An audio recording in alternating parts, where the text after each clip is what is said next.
أبدأ بسم الله مستعينا راض به مدبرا معينا والحمد لله كما هدانا إلى سبيل الحق واجتبانا أحمده سبحانه وأشكر ومن مساوي عملي أستغفر وأصلي وأسلم على نبينا محمد سبحانك لا علم لنا إلا ما علمتنا إنك أنت العليم الحكيم اللهم ربي أسألك بأسمائك الحسنى وصفاتك العلى التوفيق والإخلاص والسداد اللهم أرنا الحق حقا وارزقنا اتباعه وأرنا الباطل باطلا وارزقنا اجتنابه ولا حول ولا قوة إلا بالله أما بعد السلام عليكم ورحمة الله وبركاته.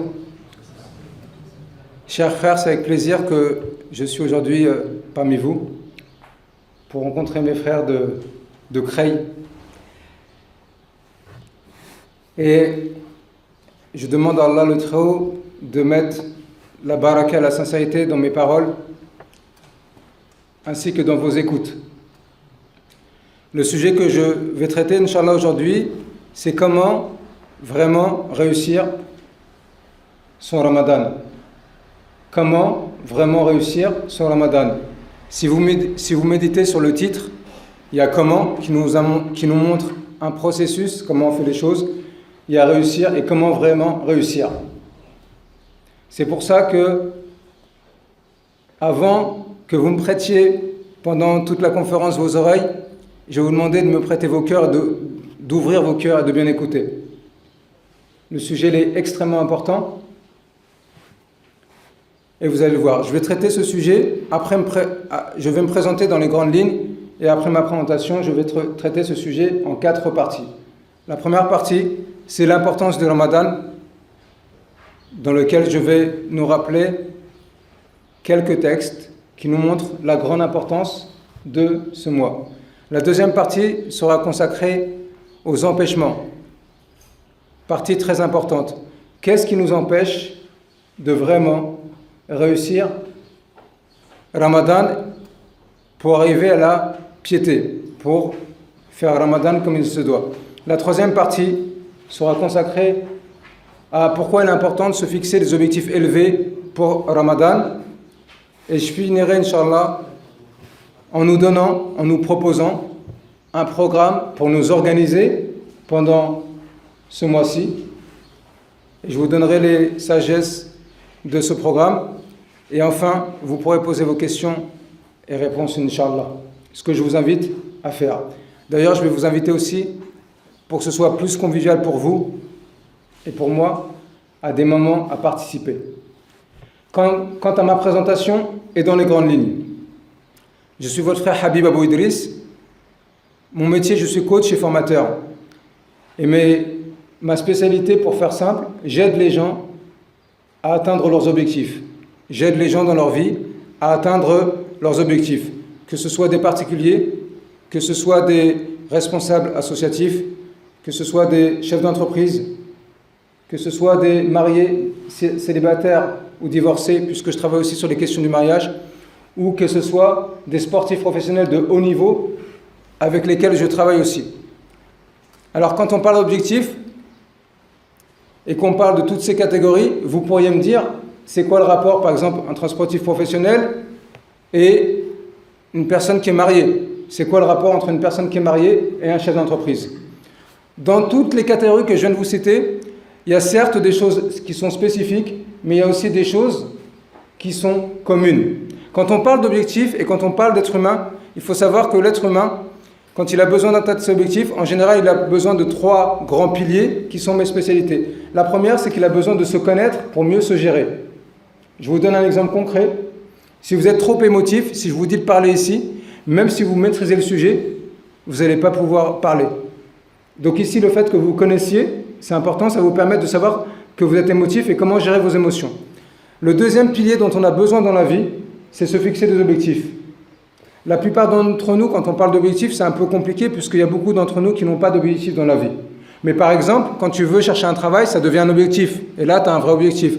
Quand tu veux te marier dans la vie, tu as un vrai objectif. Et c'est vrai qu'en dehors de ça, beaucoup de personnes n'ont pas forcément d'objectifs. Mais en vérité, ne pas avoir d'objectif, c'est déjà avoir un échec. Donc dans la vie, on doit se fixer des objectifs. C'est le deuxième piliers. Et quand on parle d'objectifs, forcément, il faut comprendre comment on ne les atteint pas. D'accord ?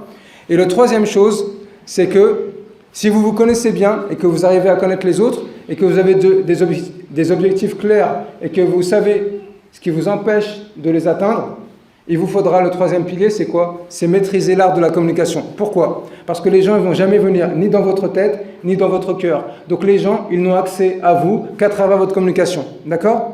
C'est pour ça que, regardez, on voit l'islam, il a la vérité, et il est parfois, beaucoup de musulmans sont incapables de présenter de la meilleure manière cette vérité, et les non-musulmans, ils n'ont pas la vérité. Mais simplement, ils maîtrisent l'art de la communication. C'est pour ça que le prophète, sallallahu alayhi wa sallam, il a dit « Inna min al-kalami la sihr ».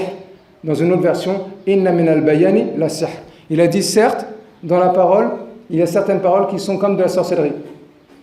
Il a dit, il y a certaines éloquences qui sont comme de la sorcellerie. La sorcellerie, elle fait quoi ? Elle change la réalité de la chose.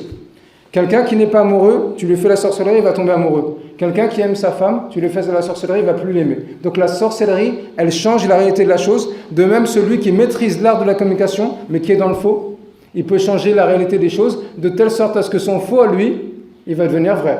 Donc on a besoin de ces trois piliers, d'accord ? Et ces trois piliers sont mes domaines d'expertise par la grâce d'Allah, subhanahu wa ta'ala. Donc aujourd'hui, je vais traiter le sujet de comment réussir vraiment au Ramadan, avec bien sûr du religieux, mais je vais vous donner aussi des outils qui m'ont pris des années à comprendre et à maîtriser jusqu'à un certain niveau, et qui sont l'expérience de lecture, de formation, de coaching que j'ai faite avec différentes catégories, d'accord ? Alors, premier point, l'importance de Ramadan. Allah le Très-Haut, comme vous le savez, il a favorisé des gens par rapport à d'autres. Il a favorisé les prophètes par rapport aux gens normaux. Et il a favorisé le dernier des prophètes, sallallahu alayhi wa sallam, par rapport à tous les autres prophètes. Il a favorisé des nourritures par rapport à d'autres. Il a favorisé des endroits par rapport à d'autres. Mecca, c'est l'endroit préféré. C'est l'endroit le plus noble sur terre. Et de même, il a préféré des temps par rapport à d'autres. Et le mois le plus important, c'est le mois Ramadan. Donc, quand on parle de l'importance de Ramadan, eh bien, on sait que c'est le mois préféré, dans lequel Allah le Très-Haut a dit « Shahru Ramadan alladhi unzila fihi al-Qur'an » le mois de Ramadan, dans le sens en français, le mois de Ramadan, mois au cours duquel le Qur'an il a été descendu. Et quand on médite sur ce verset, et qu'on comprend ce verset, il faut comprendre la valeur du Qur'an. Mais est-ce qu'on comprend la valeur du Qur'an ? On va donner quelques exemples. Si vous aviez le bâton de Moussa chez vous, avec lequel il a tapé la mer, vous seriez content ou pas ? Il est unique, vous diriez j'ai ça. Si vous aviez chez vous le bateau de Nuh, une pièce unique, vous seriez content, c'est unique. Si vous aviez un trésor, une pierre précieuse que personne n'a, vous seriez content ou pas ? Le Coran, c'est le miracle des miracles. Il n'y a pas plus grand et il n'y aura jamais plus grand que le Coran. On l'a tous chez nous. Est-ce qu'on lui donne de l'importance ? Si on lui donne de l'importance, ça veut dire qu'on l'étudie, on sait ce qu'il y a dedans, on passe du temps avec. Pour comprendre aussi l'importance du Coran, les frères, il faut simplement s'imaginer comment seraient nos vies sans Coran. On n'aurait pas de prière, on ne ferait pas les ablutions, on n'aurait pas de règles. Il n'y aurait pas une règle qui nous dit « ne dis pas ouf à tes parents ». 2 lettres. Tu ne peux pas faire un mot avec une lettre en arabe. 2 lettres, Allah il interdit de dire ces 2 lettres à ses parents. Il n'y aurait pas « Inna hada al-Qur'an yahdi lillati hiya aqwam ». Ce Qur'an guide vers tout ce qu'il y a de meilleur. Mohamed Amin Shanqiti, dans son tafsir Adwa al-Bayan, il a écrit à peu près 50 pages sur l'explication de ce verset et il a montré comment le Qur'an guidait vers tout ce qu'il y a de meilleur dans toutes les sciences, dans le tawhid, dans l'unicité, dans l'économie, dans la relation avec les gens, dans tout domaine. Et donc, un de ses élèves lui a dit un jour « Pourquoi tu fais que d'enseigner le tafsir ?» Il a dit « Certes, le tafsir est la base de toutes les sciences et celui qui l'a, il a la connaissance de toutes les sciences. » Toute personne qui arrive à un niveau de science, même un niveau de science de la vie d'ici-bas, quand il va lire le Coran et il va trouver des versets, il va quoi ? Il va voir sa science, que lui il a des détails dans le Coran. Mais nous, si on n'a pas cette science, on ne va pas le voir. Par exemple, nous on n'a pas forcément étudié l'astronomie, tout ce qui est le ciel, les étoiles. Allah le Très-Haut dit dans le sens du verset « Je jure par les positions des étoiles ». Il n'a pas dit la position au singulier, il a dit les positions des étoiles. Vous savez que l'étoile, ils ont découvert quoi juste dans cette époque-là? Quand on la voit, nous, qu'est-ce qu'on voit? On voit simplement sa lumière qui brille. Mais vous savez que quand on la voit, elle est à des milliards de kilomètres, elle n'est plus là. Donc est-ce que c'est juste de dire des positions? C'est juste parce qu'il y a ce qui est parti et ce qu'on voit. Qui pouvait savoir ça à part celui qui a créé les étoiles? Personne. De même que parmi l'importance de Ramadan, donc le plus important c'est que le Coran il a été descendu, et le Coran c'est un guide pour l'humanité, d'accord? Et le Coran c'est un guide dans lequel il y a tout le bien. De même que pendant ce mois de Ramadan, le prophète sallallahu alayhi wa sallam a dit Man sama Ramadan imanan wa ihtisaban ghufira lah. Celui qui jeûne Ramadan en ayant l'iman, en croyant qu'il a été rendu obligatoire, et en espérant la récompense, ses péchés seront rapportés. Al-Bukhari il a dit tous ses péchés seront pardonnés. Al-Bukhari il a dit tous ses péchés seront pardonnés. Dans une autre version, Man qama Ramadan imanan wa ihtisaban ghufira lah. Celui qui, cette fois-ci, pas jeûne, mais qui prie Ramadan, tout Ramadan, ses péchés seront pardonnés. De même que, comme vous le savez, dans Ramadan, il y a Laylatul Qadr, une nuit qui est mieux que 1000 mois. Une nuit qui est mieux que 1000 mois. Comme les savants l'ont dit, ça veut dire qu'en fait, les actes d'adoration que tu fais dans cette nuit-là, ils sont comptés sur 80 années. Si toute la nuit tu adores Allah subhanahu wa ta'ala, en fait tu as 80 années d'adoration. Le prophète sallallahu alayhi wa sallam a dit, ma communauté, son âge, elle vit entre 60 et 70 ans. Ça veut dire, n'est-ce pas, que la plupart des gens ne vont pas arriver à 80 années. C'est vrai ou pas? D'accord. Ça veut dire que Allah le Très-Haut, il nous donne une occasion qui n'existe jamais, en une nuit, de remplir notre balance de 80 années de hasanat.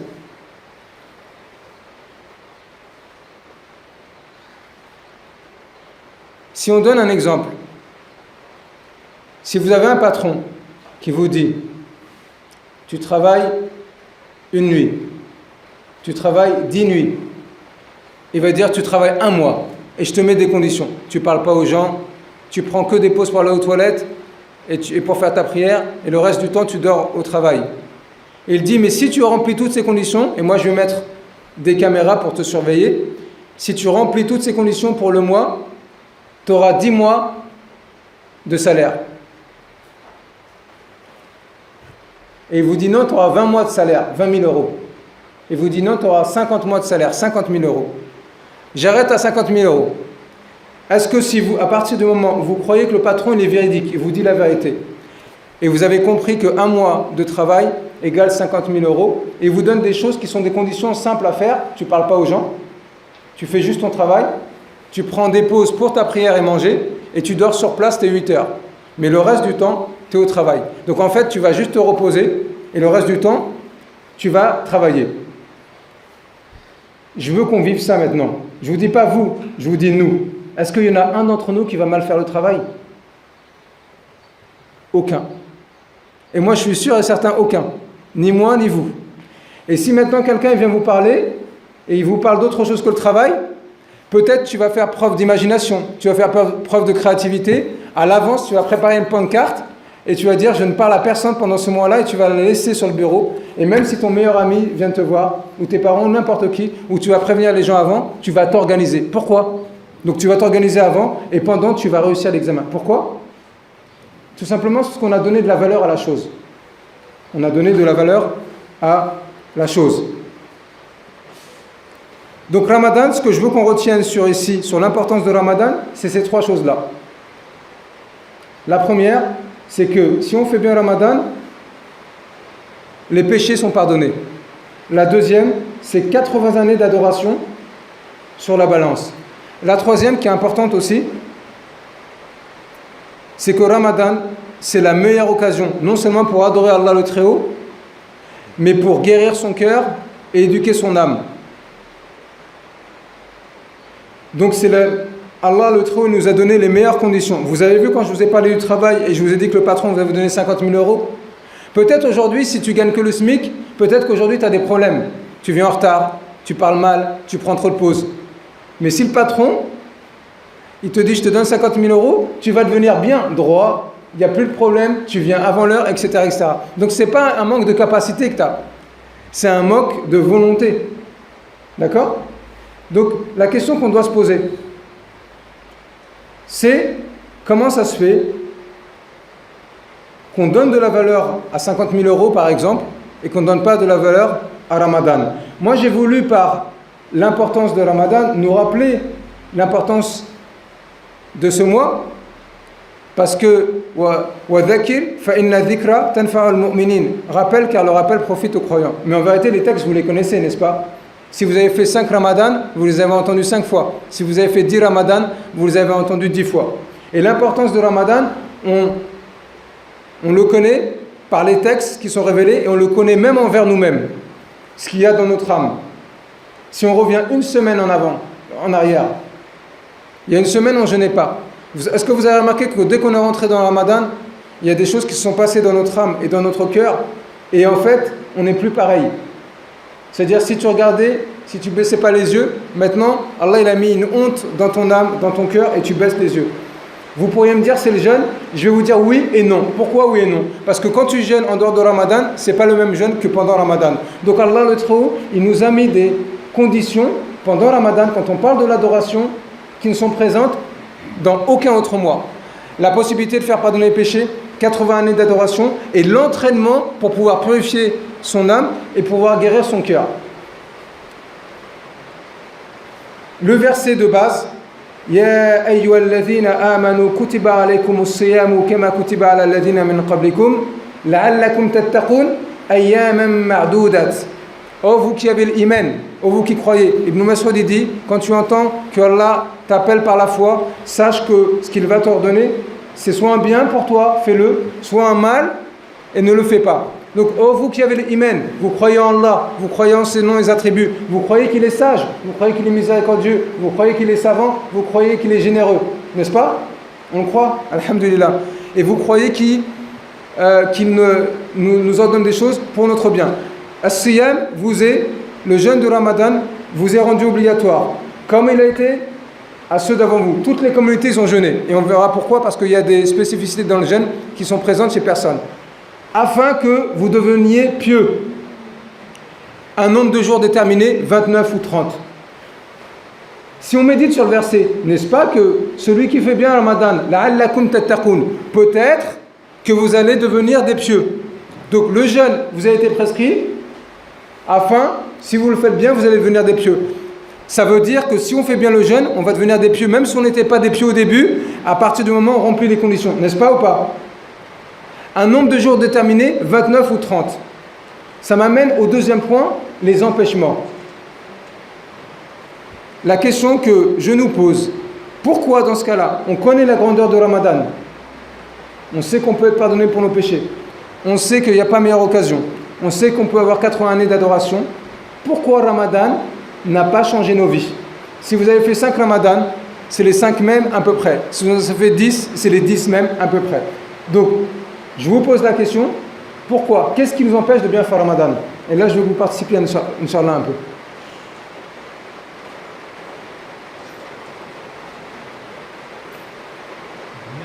Pardon? Ad-Dunya, d'accord, quoi d'autre? En fait, je veux que vous me donniez la réponse avec la plus de précision possible. Ce que vous avez, vous le donnez. Hein? Le travail? D'accord? Dunya, le travail, quoi d'autre? La fatigue? D'accord? Pardon? L'énervement? D'accord? D'autres choses? Situation familiale? Ok. Je répète, je veux que vous me donniez les réponses précises. Tout ce que vous avez, vous me le donnez. Vous savez pourquoi je veux... D'autres choses ou pas? Pourquoi je veux vous me donner la réponse précise? Je vais vous expliquer. Si un pâtissier vous dit comment on fait un gâteau au chocolat, s'il y en a un, il lui dit on met de la farine, l'autre il dit on met les œufs, l'autre il dit on met le chocolat. C'est bien, vous avez tous une partie de la réponse, mais vous ne ferez jamais un gâteau au chocolat. Parce que la farine tout seul, c'est de la farine, et le chocolat tout seul, c'est du chocolat, c'est pas un gâteau au chocolat. En fait, si on ne comprend pas ce qui nous empêche de faire bien Ramadan, comment voulez-vous qu'on agisse sur ce qu'on ne comprend pas? D'accord? On ne pourra pas agir. C'est pour ça que je vais vous dire, il faut changer, il faut absolument changer cette année. Mais qu'est-ce que vous allez changer si vous ne savez pas changer? Donc, je vais vous donner les raisons. La première raison, la plus importante, qui englobe tout, c'est qu'on n'a pas compris l'adoration. On n'a pas compris et pas assez appliqué l'adoration. La deuxième, c'est qu'on ne sait pas comment jeûner. Mais la deuxième, c'est une branche de la première. Quand on parle d'adoration, en fait, vous voyez, quand on parle de jeûne, par exemple, que beaucoup de non-musulmans disent « T'arrives pas à manger, mais c'est dur, comment tu fais? Tu peux même pas boire de l'eau ?» Ça, on comprend de leur côté. Mais qu'il y ait des musulmans, en fait, qui ne comprennent pas, et qu'en fait, qu'ils se plaignent indirectement ou directement du jeûne, c'est qu'ils n'ont pas compris le jeûne. D'ailleurs, regardez, faites un point sur vous. Comment vous jeûnez? Est-ce que vous avez la conscience de Ramadan, et vous êtes en train de profiter de Ramadan, et vous faites beaucoup d'actes d'adoration, et quand tu vois que tu n'en fais pas, tu vois que tu as perdu énormément, ou alors, de manière subtile, de manière très subtile, tu attends le Maghrib. Et en fait, tu attends le Maghrib pour pouvoir manger, et en fait, de manière encore plus subtile, tu attends la fin du Ramadan pour, ouf, ton âme, elle respire. Comment on jeûne? Donc, j'ai dit la première chose, c'est l'adoration. Et l'adoration, c'est quoi notre problème? L'adoration, c'est qu'en fait, on voit des fois l'adoration comme une punition. Et en fait, on voit que des difficultés. Et la base de toutes les adorations, la base, à part des exceptions comme le Hajj ou d'autres, la base des adorations, c'est que c'est la facilité. La base des adorations, c'est la facilité. Il faut comprendre l'adoration en 3 points. L'adoration, c'est un but, c'est un objectif, c'est une épreuve. Et en même temps, dans l'adoration, il y a nos besoins et notre bonheur. Je répète, l'adoration, c'est un but, c'est un objectif. C'est une épreuve, un test, et c'est en même temps notre bonheur est dans ça, et il y a nos besoins. Et je vais donner quelques exemples pour ça, Inch'Allah, pour vous compreniez mieux. Quand Allah il ordonne aux gens de baisser le regard, celui qui baisse le regard pour Allah, il a fait une adoration, n'est-ce pas? Donc il a atteint l'objectif. Est-ce que c'est un test? Oui, c'est un test. Parce que quand tu vois une belle femme, ton âme, elle te pousse à regarder, pas à baisser les yeux. Et la troisième chose, est-ce qu'il y a ton bonheur, est-ce qu'il y a tes besoins dedans? Oui. Parce qu'en fait, regardez, qu'est-ce qui se passe si tu n'adores pas Allah? Donc on a dit que c'est l'adoration. Si tu baisses pas les yeux sur cette partie-là, qui est une branche, tu n'es pas en train d'adorer Allah, d'accord? Deuxième chose, tu n'as pas rempli le test. Et troisième chose, tu vas ni pouvoir avoir tes besoins et tu ne vas pas être heureux parce que l'adoration elle est dans le bonheur. Qu'est-ce qui va se passer? C'est qu'au début tu vas regarder et après tu vas t'habituer à regarder, et quand tu vas t'habituer à regarder, ton cœur il va être très dur, et après tu voudras tout regarder, et en fait tu seras malheureux pour 2 grandes choses. La première, tu seras malheureux parce que tu fais des péchés, et en plus ce que tu regardes tu ne peux pas la voir. Et même si tu pouvais la voir, ce serait dans le haram. Et si tu fais dans le haram, tu vas être encore plus malheureux. D'accord? Vous me suivez? Ok. Donc, ça, c'est dans tous les actes d'adoration. Et les savants, ils ont dit une règle, c'est quoi? Dans les actes d'adoration, le bien qu'il y a dedans, si Allah t'ordonne une chose, il est supérieur au mal. S'il y en a, des fois il n'y a pas de mal. Et quand Allah t'interdit une chose, le mal dans cette chose, il est plus grand que le bien. Si vous avez compris ça pour le regard, vous pouvez comprendre ça pour tous les actes d'adoration. Pour l'alcool, c'est la même chose. Une personne, elle peut vendre de l'alcool, elle gagne de l'argent, mais elle n'a pas adoré Allah. Donc c'était une épreuve parce qu'elle peut vendre de l'argent ou de la drogue. Est-ce que ça a fait son bonheur? Non. Sur le moment, elle a pris de l'alcool, elle a gagné de l'argent, ou elle avait un problème, et puis comme elle est saoule, elle n'a plus de problème dans sa tête. Mais après, et très vite, le plaisir, il se transforme en douleur, et les problèmes, ils viennent, et il n'y a pas de baraka du tout. D'accord? Je vais vous donner un passage du Coran que vous connaissez sûrement pour vous montrer ces 3 choses-là. L'histoire de Moussa alayhi salam, qui est très belle, une des plus belles histoires dans le Coran. Moussa alayhi salam, quand il a été chassé par Pharaon, il est parti vers Médiane. Et vous regardez dans Surat al-Qasas, la Surat 28, dans le début, Allah le Très-Haut, il nous décrit cette scène. Donc il a marché des jours, donc il s'est enfui, il avait peur, et il a marché pendant des jours. Et il est arrivé dans cette ville, à Médiane, et Allah il décrit comment il a vu un groupe de gens, il y avait un point d'eau, il y avait un groupe de gens, et il y avait 2 femmes. Et il a dit aux deux femmes, qu'est-ce que vous faites là? Elles ont répondu, notre père est vieux et nous n'allons pas nous mélanger aux hommes. Donc elles sont restées à côté. Notre père est vieux, ça veut dire on est sorti parce qu'on n'a pas le choix, il faut de l'eau, et il n'y a personne pour aller chercher de l'eau, donc nous on y va. Par contre, même si on est sorti, on reste à l'écart, on ne se mélange pas aux hommes. Moussa alayhi salam, il a pris de l'eau, il leur a donné. Elles sont parties. Il est allé à l'ombre et il a invoqué son Seigneur. Il n'a pas à manger. Il a faim, il est en voyage et il n'y a aucune cause de subsistance. Il n'y a pas d'entreprise, il n'y a pas d'acédique, il n'y a rien du tout. Il n'y a aucune cause de subsistance. Mais si, il y a la plus grande cause de subsistance. C'est quoi? At-taqwa. Wa man yattaqillah yaj'al lahu makhraja wa yarzuquhu min haythu la yahtasib. Celui qui craint Allah, Allah lui donne une issue de secours par où il ne sait pas par où il sait. Il lui donne de la subsistance et une issue de secours par où il ne savait pas. Donc Moussa, il a demandé quoi à son Seigneur? Ya Allah, je suis pauvre devant le bien que tu vas me faire descendre. Il a besoin de toutes choses. Il se passe un peu de temps. Il y a une des deux femmes qui reviennent. Au début, ils avaient besoin d'être deux, parce que prenez de l'eau. Mais là, elle a besoin de venir que toute seule. Elle dit à Moussa, Moussa, donc il a invoqué son Seigneur, Moussa alayhi salam. Elle lui dit, notre père veut te récompenser pour le bien que tu as fait. Donc il l'invite à manger. Au début, la femme, elle est devant, et des fois, il y a un peu de vent. Donc ça peut montrer ses formes. Donc Moussa, il se met devant, et il lui dit, tu montres le chemin, quand je dois aller à droite, tu jettes une pierre à droite, quand je dois aller à gauche, tu jettes une pierre à gauche, et ils avancent comme ça, et ils ne se parlent pas pendant tout le chemin, jusqu'à qu'ils arrivent à la maison. Quand ils arrivent là-bas, Moussa, il rencontre le tuteur, le père des deux filles. Entre-temps, il y a une des deux filles, elle a été voir son père, elle lui a dit, prends-le comme travailleur, car il est fort, il est digne de confiance. Son père lui dit, comment tu sais qu'il est fort et comment tu sais qu'il est digne de confiance? Elle dit, quant à sa force, il a pris une pierre, elle peut être portée que par plein d'hommes. Quant au fait qu'il est digne de confiance, sur le chemin, pour venir à la maison, il ne m'a pas parlé.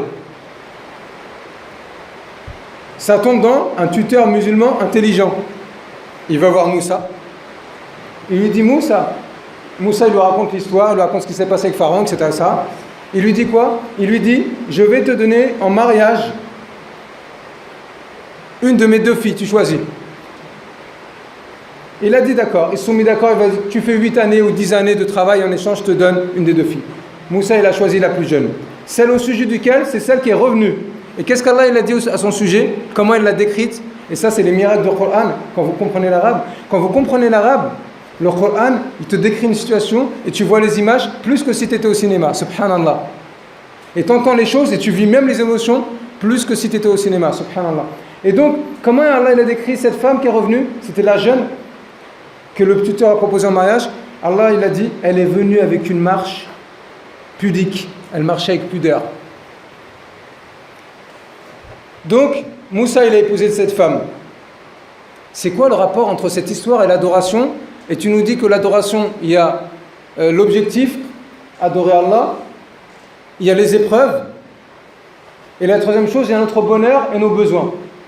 Le rapport de ça, c'est Ibn Taymiyyah, il dit, tous les êtres humains, même plus, toutes les créatures ont 4 besoins.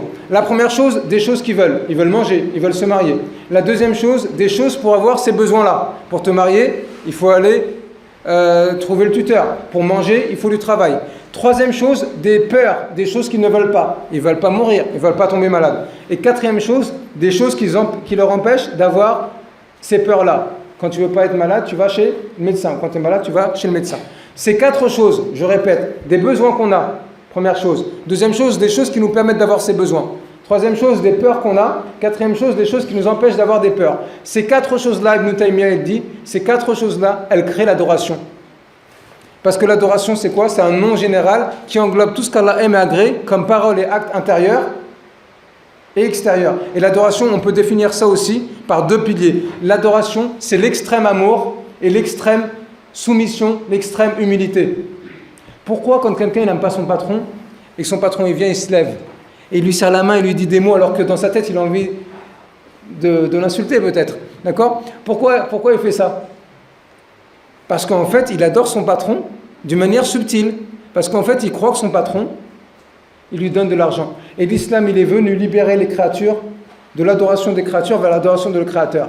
Donc c'est quoi le rapport entre l'adoration, c'est un but, l'adoration, c'est une épreuve, et l'adoration, il y a notre bonheur dedans et nos besoins. Eh bien, l'histoire de Moussa, c'est quoi l'épreuve ? C'est que regardez, est-ce qu'il avait une cause ? Il n'avait rien. Et donc il a eu un travail, une famille, une épouse et tout. Et la femme avec qui il s'est marié, la jeune, son cas aussi, il est étonnant. Est-ce que vous pensez, sûrement elle est jeune, elle a besoin de se marier, comme tous les jeunes et comme tous les frères et les sœurs, on est d'accord ? C'est normal.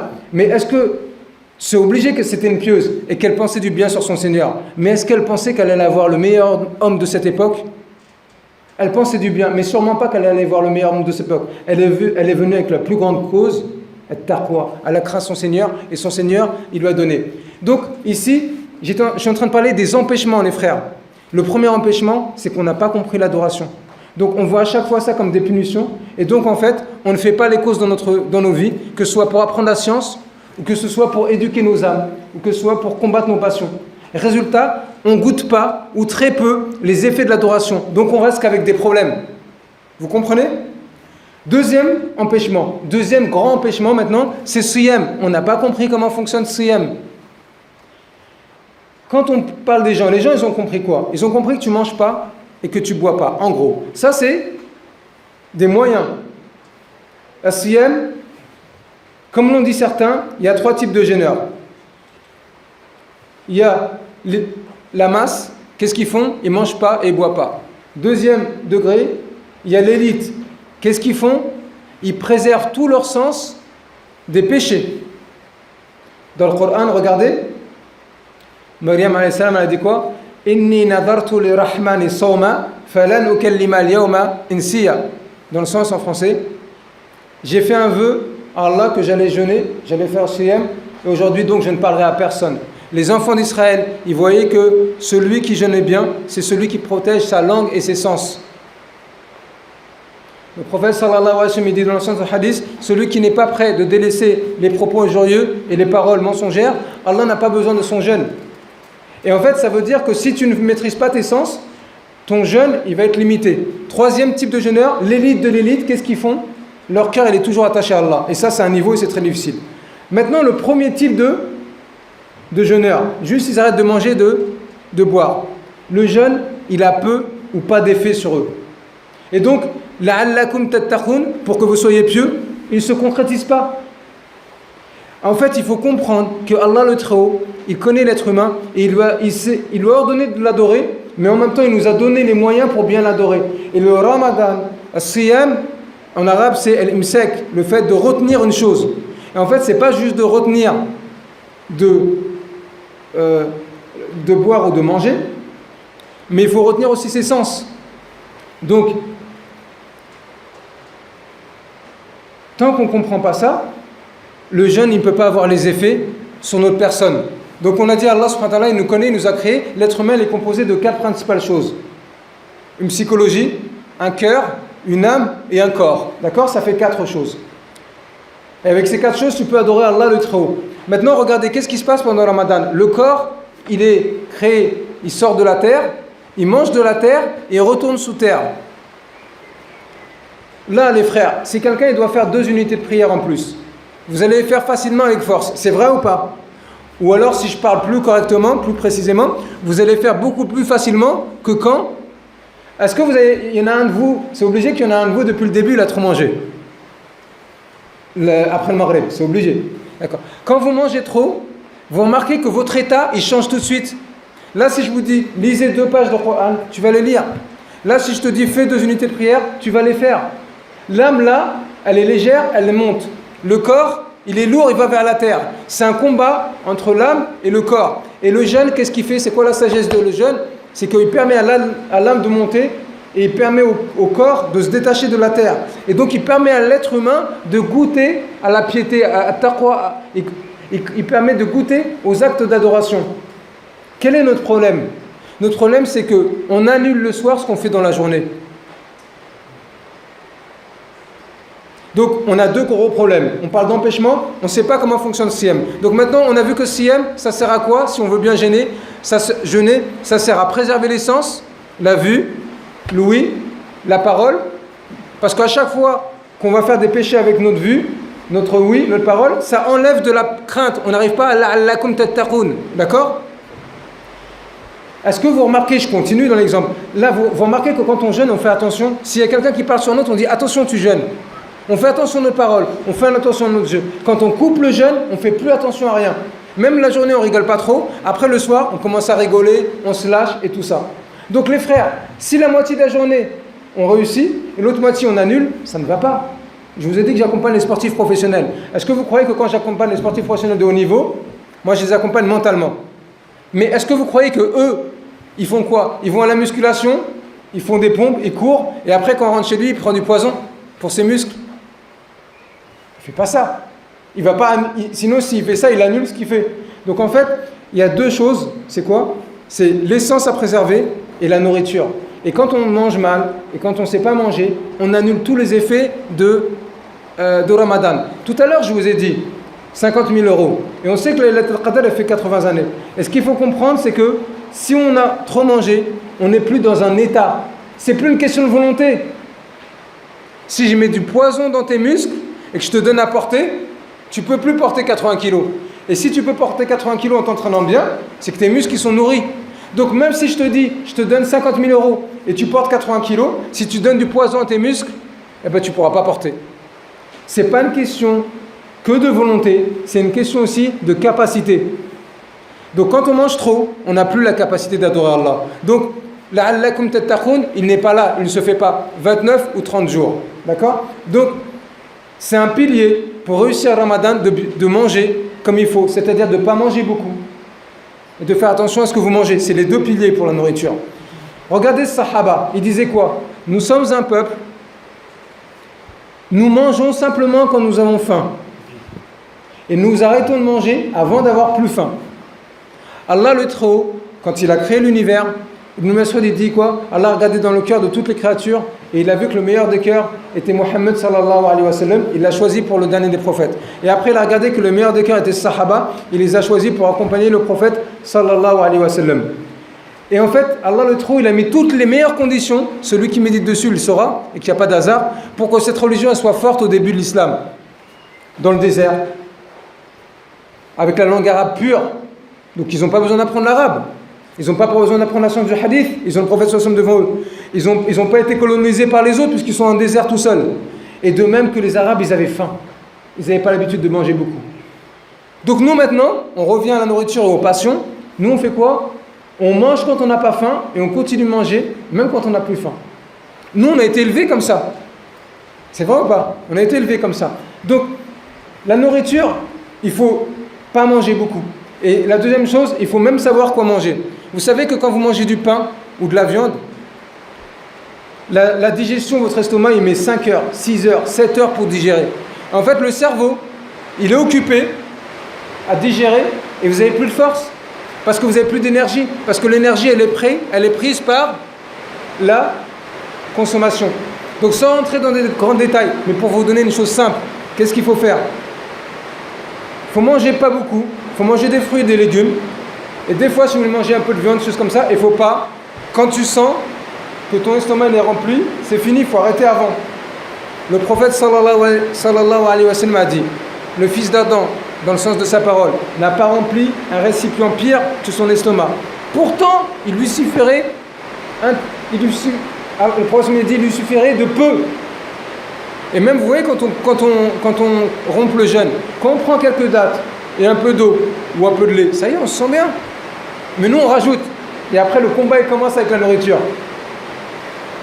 Et donc, le prophète sallallahu il dit quoi? S'il ne peut pas, c'est-à-dire s'il ne peut pas prendre juste quelques bouchées, alors un tiers.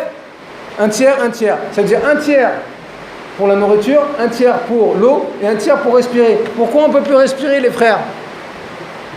Parce qu'on n'a pas mis un tiers, on a mis 100% pour la nourriture, 100% pour l'eau, bah déjà il n'y a plus de place et tu ne peux plus respirer. Ok. Mais regardez, on rigole, mais tant que, vous savez c'est quoi? Tant que la nourriture on mange trop, on ne pourra pas bien jeûner. Ça veut dire en fait, qu'est-ce qu'il faut qu'on fasse? On doit préparer la Laylat al-Qadr. Il faut qu'on s'entraîne dès maintenant et qu'on gagne le combat contre la nourriture.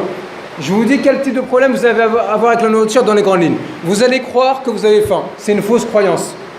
Enlève-la de ta tête et je te donne la preuve. Ceux qui font la grève de la faim, pendant combien de semaines et de mois ils boivent que de l'eau? Est-ce qu'ils sont morts? Non. Et nous on t'a pas dit de prendre que de l'eau. On t'a dit de manger doucement. Donc si tu crois que tu as faim, en fait je vous explique d'où ça vient. C'est ton système nerveux, ton cerveau qui est habitué. Ça fonctionne comme les drogues. C'est ton système qui réclame, d'accord? Mais tu n'as pas faim. Ça c'est une croyance. La deuxième chose, si tu ne manges pas beaucoup, tu vas croire aussi que c'est pas bien. Là, c'est aussi faux, mais tu peux avoir une technique. Prends une salade, tu manges une grosse salade. Voilà, tu vas croire qu'il y a beaucoup. Mais au moins, tu peux le digérer. Mange de la pastèque. Ibn Abbas, il a parlé de la pastèque. Il a dit c'est une bonne chose. Et les fruits, il faut les manger à jeun pour que ça aille dans l'estomac. Mais déjà, on a dit qu'il faut faire attention à ne pas remplir l'estomac et à ne pas remplir de mauvaises choses. Et tout ce qui n'est pas naturel, il faut l'éliminer. Tout ce qui est industriel, il y a plein de poisons dedans. Tu vas manger, non seulement en plus c'est pas bon pour ton estomac, mais en plus il y a des poisons. Le prophète sallallahu alayhi wa sallam dit dans le sens du hadith, le diable court dans les veines du fils d'Adam, rendez son passage étroit avec le jeûne. Donc vous êtes d'accord que si on jeûne la journée et si après on mange beaucoup, on va ouvrir le passage au diable et notre âme ne va pas aller non plus. Donc en fait, on a dit, on a trois choses. Ramadan, que nos péchés soient pardonnés, 80 années d'adoration, et puis entraîner éduquer son âme et guérir son cœur. Donc Ramadan, c'est l'occasion pour lutter contre ses passions. Puisque ici, la nourriture, c'est une passion. Mais c'est quoi le problème de la passion de la nourriture? C'est que c'est une passion licite. Mais ça ne veut pas dire qu'elle n'a pas des dégâts. Vous savez, c'est quoi le jeûne des passions? Il y a ce qui s'appelle le jeûne des passions. C'est quoi le jeûne des passions? Regardez, Ibn al-Qayyim, il dit le délice du sommeil vient avec la fatigue. C'est-à-dire quand tu es vraiment fatigué, là tu sens le sommeil est bon. Et il dit le délice de la nourriture vient avec la faim. C'est quoi le jeûne des passions? C'est en fait toute la journée tu jeûnes pas, mais le soir tu manges le double et tu te rattrapes. Et la nourriture elle a un goût particulier parce que tu t'es privé. Et donc ça c'est une passion. Donc en fait ce qu'il faut comprendre c'est le prix énorme qu'on a à payer. Si on mange trop, on rate Ramadan. Donc en fait maintenant le combat il est là. La passion de la nourriture et tous les bienfaits de Ramadan avec Laylat al-Qadr, etc. D'accord? Et c'est pour ça que le prophète sallallahu alayhi wa sallam a dit dans le sens de sa parole, le paradis a été entouré de difficultés, de choses difficiles pour l'âme. Et l'enfer a été entouré de passion. L'enfer c'est facile, c'est comme un toboggan, tu te mets dessus, tu glisses. Donc, ce qu'il faut qu'on fasse comme différence, les frères, est-ce qu'on jeûne ou juste on a faim? Est-ce qu'on jeûne ou juste on a faim? Si on parle la journée et on ne fait pas attention à nos sens, on parle, on lâche notre regard et tout ça, juste en fait on a faim, on a soif, on n'est pas en train de jeûner. Et si, en plus de ça, le soir, on mange trop et on annule notre jeûne en mangeant trop, et bien aussi on n'a pas les bienfaits du jeûne. Ce qui nous emmène au troisième point, se fixer des objectifs élevés. Pourquoi il est important de se fixer des objectifs élevés? Déjà il est important de se fixer des objectifs parce que sinon on oublie. Il ne faut pas oublier pour se rappeler. Ensuite, élevé. Pourquoi? Parce que même si on rate, on va être en dessous. L'objectif principal qu'on doit se fixer ici, c'est Laylat al-Qadr. Mais il faut comprendre que si quelqu'un se dit c'est bon moi, j'attends les 10 derniers jours, ce sera très difficile si tu fais rien avant. Pour deux raisons. La première, c'est que tu risques de ne pas avoir tawfiq. Allah risque de ne pas te faciliter. Et la deuxième, c'est que tu ne seras pas assez entraîné. Donc, l'objectif qu'on doit avoir en tête, ça doit être notre souci, c'est comment Allah va nous pardonner tous nos péchés Deuxième chose, comment on va sortir de l'enfer. Et troisième chose, comment on va avoir 80 années d'adoration. Et donc, pour tout ça, on peut. L'empêchement principal, on a dit, c'est l'essence et la nourriture. Comment on fait pour y arriver? Pour y arriver, il faut apprendre à s'entraîner. En fait, chez le diable et votre âme, ils vont se liguer et vont vous tendre deux pièges. Un piège, c'est fait tout.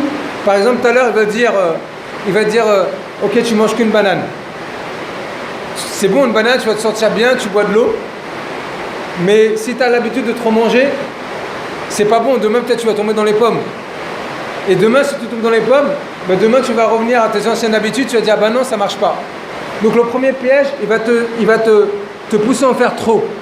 Le deuxième piège, il va te pousser à ne pas faire assez.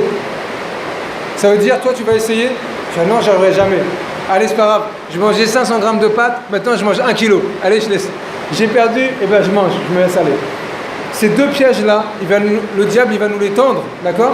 Donc, qu'est-ce qu'il faut? Il faut s'entraîner. Et pour s'entraîner, il faut prendre conscience des choses. Là, il faut s'entraîner sur nos sens, et il faut s'entraîner par rapport à la nourriture. Donc, je vous ai dit, on doit préparer les 10 dernières nuits. Donc là, qu'est-ce qu'on va faire? Jusqu'à arriver aux 10 dernières nuits, on va voir, parce que vous n'avez pas tous la même nourriture, chacun il doit voir qu'est-ce qui lui convient comme nourriture. Et vous allez savoir quoi? Quand vous allez tarawih, vous n'allez pas être lourd, vous allez vous sentir bien.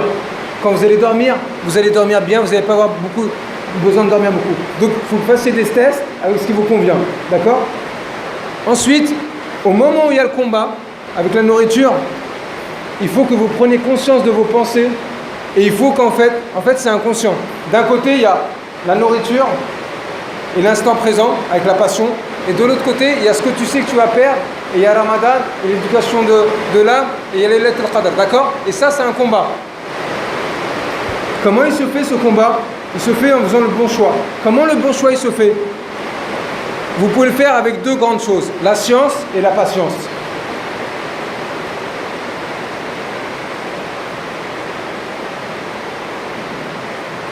وأما من خاف مقام ربه ونهى النفس عن الهوى. ايش الآيات نسيت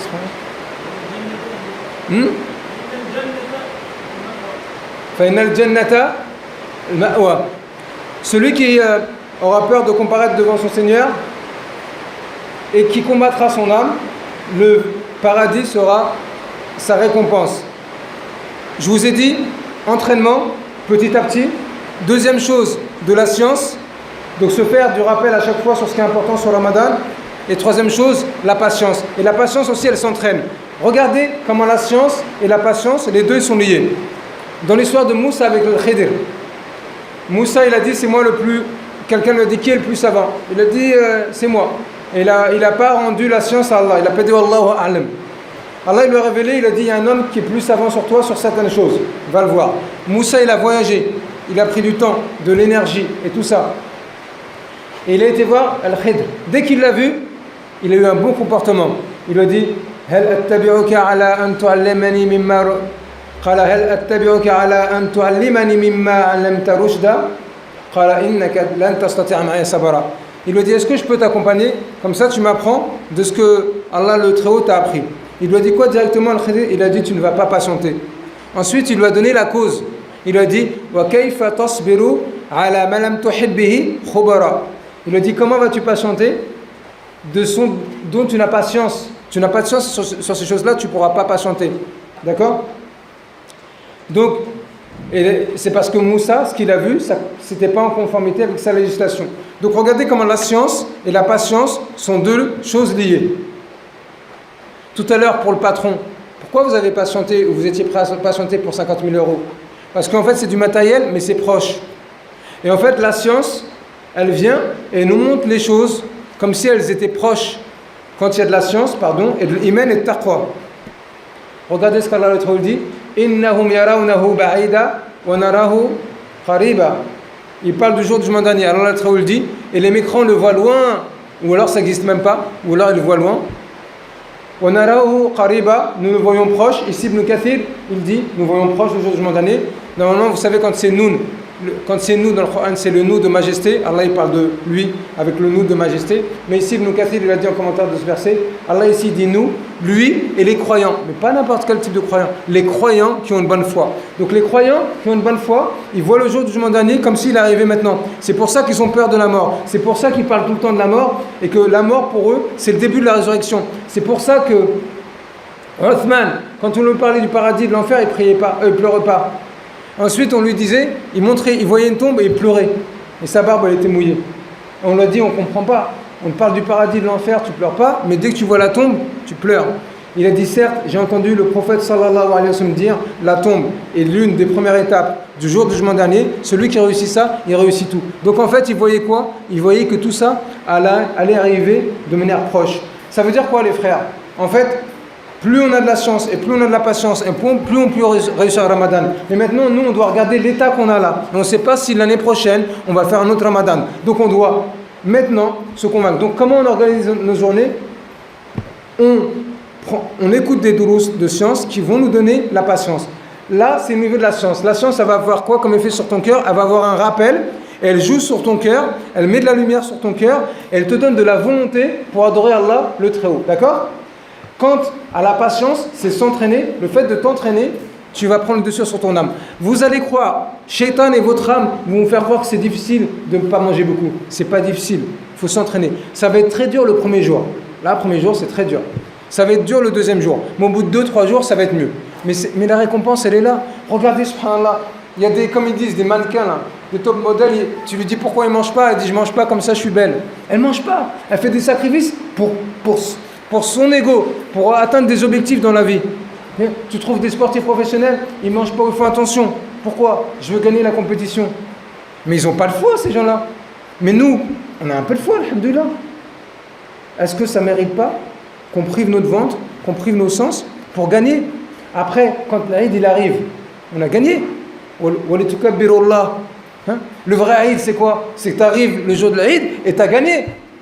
Tes péchés sont pardonnés, 80 années, et tu as éduqué ton âme.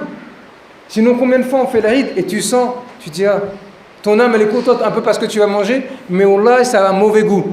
C'est parce que tu sais ce que tu as tout raté. Tu dis quoi? L'année prochaine. Et on fait attention, les frères, à la porte l'année prochaine. Ton âme ou shaitan. Ah, j'ai raté l'année prochaine. Pas de l'année prochaine. On ne sait pas si on va être en vie. Donc, on a dit quoi? On s'entraîne. De la science et de la patience. Je vais vous donner des signes qui vous montrent que vous réussissez Ramadan. Et des signes qui vous montrent que vous n'êtes pas en train de réussir Ramadan. Ensuite, je vous dirai ce que vous pouvez faire, Inch'Allah. Et ce qui vous empêche de le faire. Et je passerai au programme, à la 4e étape. Les signes positifs qui vous montrent que vous êtes en train de réussir Ramadan, c'est que Allah il a dit dans le verset la'allakum tattaqun, pour que vous deveniez pieux. Le jeûne vous a été prescrit comme à ceux d'avant vous, pour que vous ayez la piété, vous soyez des pieux. Donc quand tu es en train de bien jeûner, c'est pas un jour que tu vas devenir pieux, mais c'est minute après minute, jour après jour, tu commences à avoir de la taqwa. Donc tu commences à craindre ton Seigneur. Donc le plus grand signe, c'est que ton intérieur, ton cœur et ton âme ils sont en train de changer parce que tu es en train d'avoir de la taqwa, de la crainte. Et ce signe qui est à l'intérieur, puisque l'intérieur et l'extérieur sont toujours liés en islam, sauf chez les hypocrites, c'est un autre sujet. Donc si ton intérieur il change, ton extérieur il va changer. Donc si tu regardais avant Ramadan, eh ben, tu ne vas plus regarder les femmes. Si la taqwa est en train de rentrer, d'accord? Si tu parlais beaucoup, tu vas commencer à plus parler. Si ça ne te gênait pas quand les autres... Avant Ramadan, il parlait, là ça va te gêner, tu vas faire le rappel, tu vas dire, Akhi, s'il te plaît, on jeûne, d'accord? Donc, premier grand signe et le plus grand signe, c'est quoi? C'est que ton intérieur, il change et que ton extérieur, il suit. Deuxième grand signe, c'est un thermomètre, je vous le donne pour qu'il soit bien, c'est ta manière de faire la prière. En fait, quand tu es loin, quand ton hymen, il est faible, la prière, elle est lourde. Et quand ton hymen, il est bien, la prière, elle est légère. Ok. Allah le troll dit quoi? Wasta'inu bis-sabri was-salah wa innaha lakabiratun illa 'ala al-khashi'in. Aidez-vous de as-sabr was-salah. As-sabr ici Mujahid, qui est l'élève de Mu'abbas, il a dit quoi? Aidez-vous de la patience. Ici Mujahid, il a dit la patience ici c'est le jeûne. Parmi un des avis qui a été donné. Donc aidez-vous du jeûne et de la prière. Ça veut dire que vous comprenez, le jeûne c'est un moyen et c'est un but. C'est un but, on adore Allah, et c'est un moyen qui nous permet d'avoir la taqwa. Et donc, et la prière, je disais la deuxième chose. Donc la prière, Allah dit quoi? Aidez-vous de la prière, de la patience, du jeûne. Et la prière est certes une lourde obligation, sauf pour les khashi'in. C'est qui? Alladhina yadhunnuna annahum mulaqu rabbihim. Ceux qui savent qu'ils vont rencontrer leur Seigneur. C'est al-iman bi quoi? Bil yawm al-akhir. Ceux qui ont une foi élevée, les 6 piliers de la foi, ils sont élevés. Donc la croyance au jour du monde dernier, elle est élevée. Ceux-là, la prière, elle n'est pas légère pour eux. Vous savez pourquoi? Parce que quand ils sont en train de faire des actes d'adoration, la première chose, ils sont dans du bonheur. Ils sont dans Arihna biha ya Bilal. Ils sont dans, le professeur il a dit à Bilal, Bilal, fais la laine, comme ça nous, on s'apaise en faisant la prière. Les gens aujourd'hui, ils disent quoi? Ils disent pas, parce que s'ils disent, ça peut aller jusqu'au koufr. Donc les gens, c'est comme s'ils disaient quoi? Arihna minha. C'est comme si les gens aujourd'hui disaient, allez vite, vite, ils regardent l'horloge, allez, tu ne dois pas dépasser d'1 minute la prière, fais vite la prière, comme ça on se débarrasse. Donc deuxième thermomètre, la prière. Troisième thermomètre, vos sens. Tout à l'heure j'ai parlé de l'intérieur, maintenant je parle de l'extérieur, les sens. Les mauvais signes, c'est exactement le contraire. La prière elle est lourde, tu parles beaucoup, tu lâches tes sens et tu n'y arrives pas. D'accord? Pourquoi c'est important qu'on ait les signes, les frères? Parce que Inch'Allah, quand on va, parce que Inch'Allah, on a la volonté et Allah il va nous aider. Nous on n'a pas de force, Allah il va nous aider pour bien jeûner, pour bien réussir Ramadan. Et on verra des signes et ça va nous encourager. Parce que l'un des problèmes aussi, les frères, c'est que parfois il y a des frères, je crois, ils n'ont pas goûté assez l'iman. En fait, il a pris l'islam, lui il ne va pas dire que c'est la science-fiction, il croit. Hein. Mais le problème c'est que, regardez, nous, par exemple, goûter sakina, l'apaisement, quand vous avez un cours, vous avez tous goûté, n'est-ce pas? Vous avez tous goûté l'apaisement quand tu écoutes un dars et tu te sens bien, le malaïka il vient, n'est-ce pas? Même en prière, vous avez tous goûté sûrement la sakina. C'est les fois où tu te dis pourquoi elle a terminé l'iman. Tu vois? On a tous goûté ça. Mais imagine maintenant, si tu n'as pas assez goûté, si tu dis ça à un non-musulman, tu dis, tu sais quoi? J'ai un bonheur en prière, voilà, incroyable. Il ne peut pas comprendre ce que tu dis. Lui, il entend bonheur et il met ça dans son monde. Dans son monde, ça veut dire, attends, ah ouais, c'est comme quand je regardais le film, ou c'est comme quand j'étais avec une belle vue de nature, ou c'est comme quand... voilà, il va relier ça à sa compréhension du bonheur. Il ne peut pas comprendre. Mais pour ceux qui auraient goûté très peu ça, sachez qu'en faisant des efforts en passant temps, alhamdoulilah, tu vas goûter ça. Donc pour ça, c'est important d'avoir des signes pour nous montrer la route, pour nous montrer ce qu'il y a de pas bien et pour nous montrer ce qu'il y a de bien. Quant maintenant aux choses qu'il faut faire. Je vous donne 5-6 choses qu'il faut faire pour réussir Ramadan. Il faut faire attention à l'environnement dans lequel tu es. C'est pour ça que Sahaba disait quoi? On va à la mosquée pour préserver notre jeûne. Donc il restait à la mosquée. D'accord? Donc l'environnement, c'est où tu es, ta maison et les gens que tu fréquentes. Si tu fréquentes des bonnes personnes, ça va t'aider pour ton jeûne. Si tu fréquentes d'autres mauvaises personnes, eh ben, en fait, ça va pas t'aider pour ton jeûne. Donc il faut faire attention à l'environnement. Deuxième chose, il faut faire attention à nos comportements à nous. D'accord? Tu rentres chez toi, tu as pris l'habitude d'aller sur Facebook. En fait, ça va t'apporter plus de mal que de bien. Tu risques de tomber sur une image, tu vas perdre ton temps. Laisse-le. S'il n'y a pas une chose obligatoire pour ton travail ou quelque chose, tu le laisses. Tu avais le réflexe de mettre la télé, laisse la télé. Donc deuxième chose, faire attention à nos comportements. Et tu remplaces les comportements négatifs par des comportements positifs. Donc au lieu d'aller sur Facebook, ou au lieu d'allumer la télé, tu prends le mushaf, le Coran, tu lis une page, 2 pages, et tu fais ce que tu as à faire. D'accord? La troisième chose, il faut qu'on fasse attention à nos attitudes, comment on est dans nos têtes ou dans nos cœurs. Il ne faut pas désespérer de la miséricorde d'Allah. Si on tombe, on se relève. On tombe, on se relève. D'accord? C'est pas tu tombes, tu dis non, c'est moi, j'y arriverai jamais. Non, Inch'Allah, on y arrivera tous. D'accord? Ensuite, il faut placer sa confiance en Allah le Très-Haut. Il ne faut pas croire que par nous-mêmes, on va y arriver. Il faut placer sa confiance en Allah. Ça veut dire quoi, placer sa confiance en Allah, subhanahu wa ta'ala? At-tawakkul, c'est quoi? C'est que dans ton cœur, tu comptes sur Allah. Que sur Allah seul. Et avec ton extérieur, tu fais les causes licites. Comme on va le voir dans le programme après. Donc tu demandes à Allah le Très-Haut. Parmi les empêchements, il y a un empêchement qui est important. C'est important de vous connaître et de savoir comment vous fonctionnez. Pour vous gérer et pour gérer les autres. Donc sans entrer trop dans les détails, je vais vous donner 6 types de personnalités et comment elles fonctionnent et quels sont leurs problèmes pour Ramadan et ce qu'il faut qu'elles fassent. Juste dans les grandes lignes. Cette science, elle s'appelle ilm al-firasa. La science, comment on traduit firasa en français? Hein? Physionomie. La science de... Ou sinon, je veux dire la science de la... En fait, c'est comprendre le caractère des gens, la personnalité des gens. Les Arabes, ils avaient ça. Quand ils voyaient quelqu'un et quand ils écoutaient quelqu'un, enfin, ils avaient ça. Certains Arabes avaient ça. L'imam Shafi'i, il était avec je ne sais plus qui, et un jour, ils ont vu quelqu'un, il y en a, il a dit, lui, il est menuisier. Et après, il a dit, non, il est tel métier, je ne sais plus. Et après, ils ont demandé à l'homme, il a dit, j'étais menuisier, maintenant je suis tel métier. En fait, votre intérieur, votre psychologie, elle se voit à l'extérieur. Donc en fait, comment vous êtes, vos traits du visage, et comment vous parlez, et les mots que vous employez, tout ça, ça montre votre personnalité. Donc, je vais citer dans les grandes lignes 6 types de personnalités, et je vais vous dire quels sont nos problèmes, et ce qu'il faut qu'elles fassent pour bien jeûner. Le premier, c'est celui que je vais appeler, il est sociable. Il aime bien aider les gens. Tout le temps, il aide les gens, il rend service. Il a du mal à dire non. D'accord? Celui-là, son problème pour mal jeûner, c'est qu'en fait, il risque de suivre tout le temps les gens. Par exemple, quelqu'un il va lui dire, allez, viens, on va être dans tel endroit. Ça ne sert à rien, il ne va pas oser dire non. D'accord? Ou va trouver, si c'est un converti, il va trouver de l'alcool à une table et il ne va rien dire à ses parents. D'accord?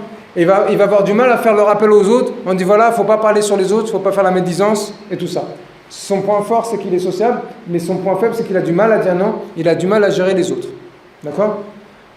Donc lui, il faut qu'il trouve des stratégies en disant que là, pendant le mois de Ramadan, il va être occupé et qu'il communique aux autres. Il peut le faire par message, comme il veut, mais il trouve une stratégie. Parce que sinon, les gens ils ne vont pas comprendre pourquoi vous changez. Si vous ne leur donnez pas de nouvelles règles, qui sont vos nouvelles règles, eux, ils ne vont pas comprendre. Ils vont rester sur l'ancienne version de vous-même. Deuxième type de personnalité, c'est une personnalité, elle aime bien donner son avis. Tout le temps, elle donne son avis.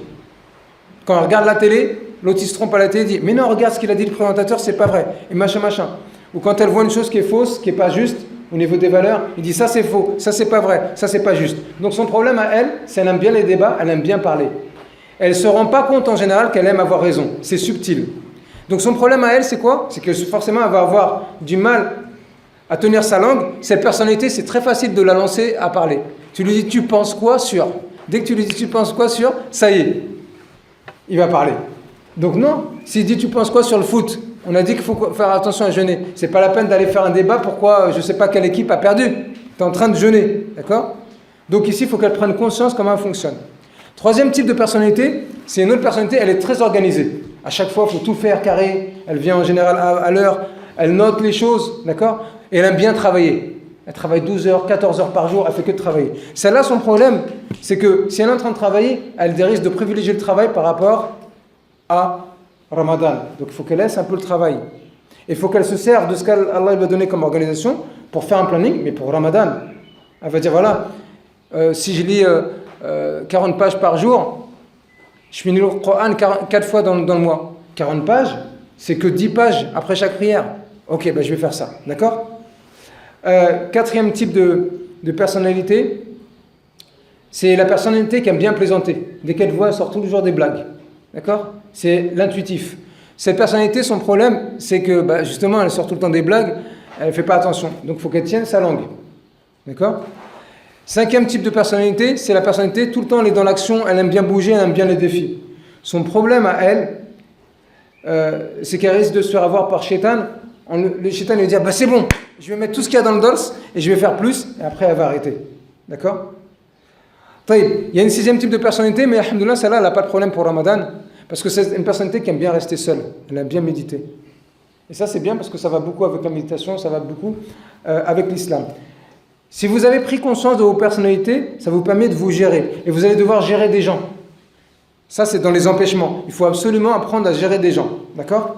Donc, ça nous amène au programme. Pourquoi il est important d'avoir un programme? Il est important d'avoir un programme parce que sinon, vous ne savez pas où vous allez aller. Donc, je vais vous donner une proposition de programme avec les sagesses qu'il y a dans ce programme, Inch'Allah. Donc, on a dit, notre but, c'est Laylat al-Qadr. De viser Laylat al-Qadr, de réussir. Vous voyez, regardez, Laylat al-Qadr, si le Maghrib, il est à 22h, et Subh, il est à 4h, ça fait 6 heures. Subhanallah. Si tu cherches dans le witr, ça fait 5 nuits. Ça fait 6 heures. C'est les 6 heures qui sont prioritaires. 6 heures, comme je vais vous le montrer, c'est très facile de faire toute la nuit en adoration. J'ai pas dit toute la nuit en lisant le Coran. Parce que ça, c'est difficile. Toute la nuit en adoration. Donc, notre but, on vise Laylatul Qadr, on se fait pardonner nos péchés, 80 années d'adoration. Donc, tout ce qu'on fait maintenant, quand on va rentrer dans les 10 dernières nuits, c'est pour s'entraîner et viser ça. D'accord? On commence à s'entraîner maintenant. Le programme, l'une des principales choses qui nous empêche d'adorer Allah, le Très-Haut, c'est l'istighfar, c'est les péchés. Et en fait, le contraire des péchés, c'est la demande de pardon, l'istighfar. D'accord? Regardez, Allah le Très-Haut dit وَمَا كَانَ اللَّهُ يُعَذِّبَهُمْ وَأَنْتَ فِيهِمْ وَمَا كَانَ اللَّهُ يُعَذِّبَهُمْ وَهُمْ يَسْتَغْفِرُونَ. Dans le sens du verset en français. Allah ne va pas les châtier alors que tu es là, Mohammed sallallahu alayhi wa sallam. Et Allah ne va pas les châtier alors qu'ils demandent pardon. Si on concrétise deux choses, les frères, on fait partie du jeune du paradis. C'est quoi? Deux choses. Al-Tawhid et l'istighfar.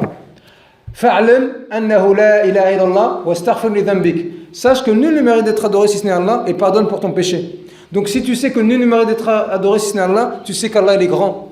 Et tu sais que ton adoration, quoi qu'elle arrive, elle sera pauvre. Et donc tu vas demander pardon. C'est ça le secret pour lequel, après les actes d'adoration, on demande le pardon. Après la prière, on dit quoi? Astaghfirullah 3 fois.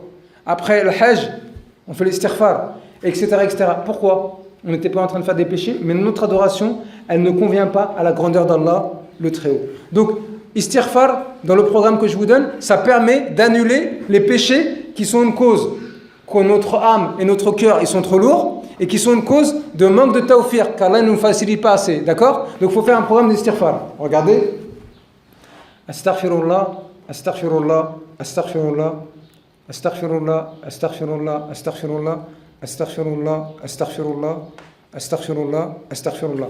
10 istighfar, j'ai mis 10 secondes. C'est la formule la plus courte. Si tu en fais 100, tu mets 1 minute. Dans la journée, facilement, tu peux en faire des milliers. Maintenant, il faut être organisé pour les faire. Pour vous organiser, vous pouvez dire, si par exemple, quand vous venez à la mosquée, vous marchez, vous dites à chaque fois, chaque chemin aller-retour, je fais istighfar. J'ouvre une parenthèse, il n'y en a pas un, il va me sortir, ouais, c'est une bid'a ou ceci ou cela. Je suis en train de parler d'organisation, d'accord? Une bid'a, ce serait de dire que à chaque fois que tu sors de chez toi, il faut que tu fasses istighfar. Là, c'est une bid'a, parce que il faut que, non. L'innovation, c'est faire une chose ou dire d'une chose qui n'est pas du din, qu'elle l'est. D'accord? Mais là, on parle juste d'organisation. Donc, si tu n'es pas organisé, tu vas oublier. C'est pour ça que je vous donne des moments précis. Donc, par exemple, à chaque fois que tu vas de la mosquée chez toi, si tu as 5 minutes, en 5 minutes, tu peux faire presque 500 istighfar. C'est-à-dire, aller-retour, si tu vas dans la journée, 5 allers-retours, tu as 5000. Et si tu le fais, ton cœur, il va être très, très bien. 5000 au début. Donc, qu'est-ce qu'il faut faire? Il faut faire un programme d'istighfar. Au début, fais ce que tu peux. T'en fais 20, 30, 40, c'est pas grave. Et après, tu vas voir, tu vas augmenter. Vous savez pourquoi on va augmenter, Inch'Allah? Parce que quand tu fais l'istighfar, tu enlèves les péchés et tu te rapproches de ton Créateur. Donc, tu enlèves les causes de châtiment et les causes pour lesquelles il n'y a pas de tawfiq, et tu enlèves les péchés, et donc tu te rapproches d'Allah. Et Allah, il a dit quoi dans le hadith Qudsi? Mon serviteur se rapproche de moi et je me rapproche de lui. D'accord? Allah, il est généreux. Et déjà, si tu commences à faire istighfar, qui t'a facilité? C'est Allah le Très-Haut. Donc, faire l'istighfar. Au début, si vous n'êtes pas concentré, c'est pas grave. La concentration, elle va venir après. Donc, istighfar, on a dit quoi? Programme, istighfar. Deuxième chose, ad-du'a, les invocations. Pour qu'Allah nous facilite. On ne peut rien faire si Allah le Très-Haut ne nous facilite pas. Vous voyez, Allah le Très-Haut dit wa idha salaka ibadi anni fa inni qarib ujibu da'wata da'i idha da'an. Quand ton serviteur te demande sur moi, je suis proche. Il n'a pas dit je suis loin. Il est proche, Allah subhanahu wa ta'ala. Et ici, il n'a pas dit dis. Ce verset, il est venu juste avant, il y a le verset de Siyam, et juste après, il y a le verset de Siyam, il est entre le verset du jeûne. Et les savants, ils ont dit, c'est comme si le mois de Ramadan, c'est le mois où Allah il exauce le plus, et le mois où Allah il est généreux. Nous, on sait que le prophète sallallahu alayhi wa sallam ne disait jamais non, et qu'il n'y avait pas un mois où il donnait plus que Ramadan. Il donnait, et il disait jamais non.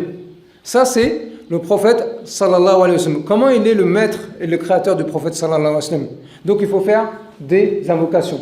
Donc ici, quand ton serviteur te demande sur moi, je suis proche. Il n'a pas dit je suis proche. Il a enlevé le dit pour montrer qu'il n'y a pas d'intermédiaire entre nous et Allah, le Très-Haut, dans les invocations. D'accord? Et Omar ibn Khattab disait, je ne me soucie pas, est-ce que mon invocation va être exaucée ou pas? Si j'invoque, c'est qu'Allah m'a facilité pour que j'invoque, donc c'est un signe de bien. D'accord? Donc deuxième chose, les invocations. Donc on demande quoi? Qu'Allah nous pardonne le péché, on retourne sur les péchés. D'accord? On lui demande quoi? Qu'Allah nous facilite Ramadan. On nous demande quoi? Qu'Allah nous facilite Laylat al-Qadr. Et on demande quoi? Qu'Allah facilite aux autres musulmans. On n'est pas égoïste, on demande aux autres. Il se peut que quand tu demandes aux autres, c'est ça, par cette cause qu'Allah va te répondre. Donc on a dit deuxième chose, ad-du'a. Troisième chose, programme, as-salat, la prière. La salat, ce que je vous propose comme programme, c'est les 12 rawatib, les 12 surrogatoires. Donc 2 après le fajr, 4 avant le Dhuhr, 2 après le Dhuhr, 2 après le Maghrib, 2 après l'Aïcha. Si vous n'avez pas l'habitude de le faire le premier jour, ça va être dur, mais après vous allez prendre l'habitude. En fait, le premier jour, pas de nourriture, les 12 prières, ton œuf, il va prendre un coup incroyable. Mais regardez les frères, et écoutez et retenez ça. Ibn Qayyim, il dit, dans une de ses paroles, il dit, il n'y a pas de plus dur que le combat de ses passions. Il n'y a pas plus difficile de combattre pour les passions, de combattre ses passions. Mais il dit quoi? Il n'y a pas meilleur pour les âmes. Donc c'est normal les frères, on est très loin, mais plus on va le faire, il vaut mieux donner un bon coup à son âme, tu lui donnes un bon coup, si tu peux, avec un critère, une limite, je vous donne juste une limite. Si tu sens que ton âme va se retourner contre toi, arrête. Les sahaba, des fois, ils allaient faire du cheval ou d'autres choses, quand en fait leur âme, elle était trop lourde. L'âme, c'est comme un enfant, il faut l'éduquer. Donc si tu sens qu'elle va vraiment se retourner, d'accord, ok, là tu mets une pause. Et là tu peux marcher, faire autre chose, d'accord? Mais attention, il ne faut pas que ton âme ou Shaitan te fasse croire que ton âme va se retourner alors que c'est juste des efforts. Vous voyez les frères, quand vous faites des pompes, si par exemple tu peux faire 10 pompes, c'est pas à 10 pompes que tu prends des muscles, c'est à partir de la 11e, 12e, 13e. Et plus tu continues après, et plus là tu prends des muscles. Mais plus c'est dur et plus tu prends. C'est pareil pour l'éducation de l'âme. Plus on fait, et plus c'est bénéfique. Et alhamdoulilah, ça va être dur au début, et après ça va être facile.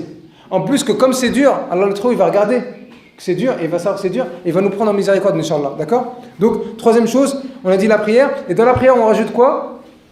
Ad-duha, la prière des repentirs. Et on fait 4 unités de duha, 2 et 2. Pourquoi 4?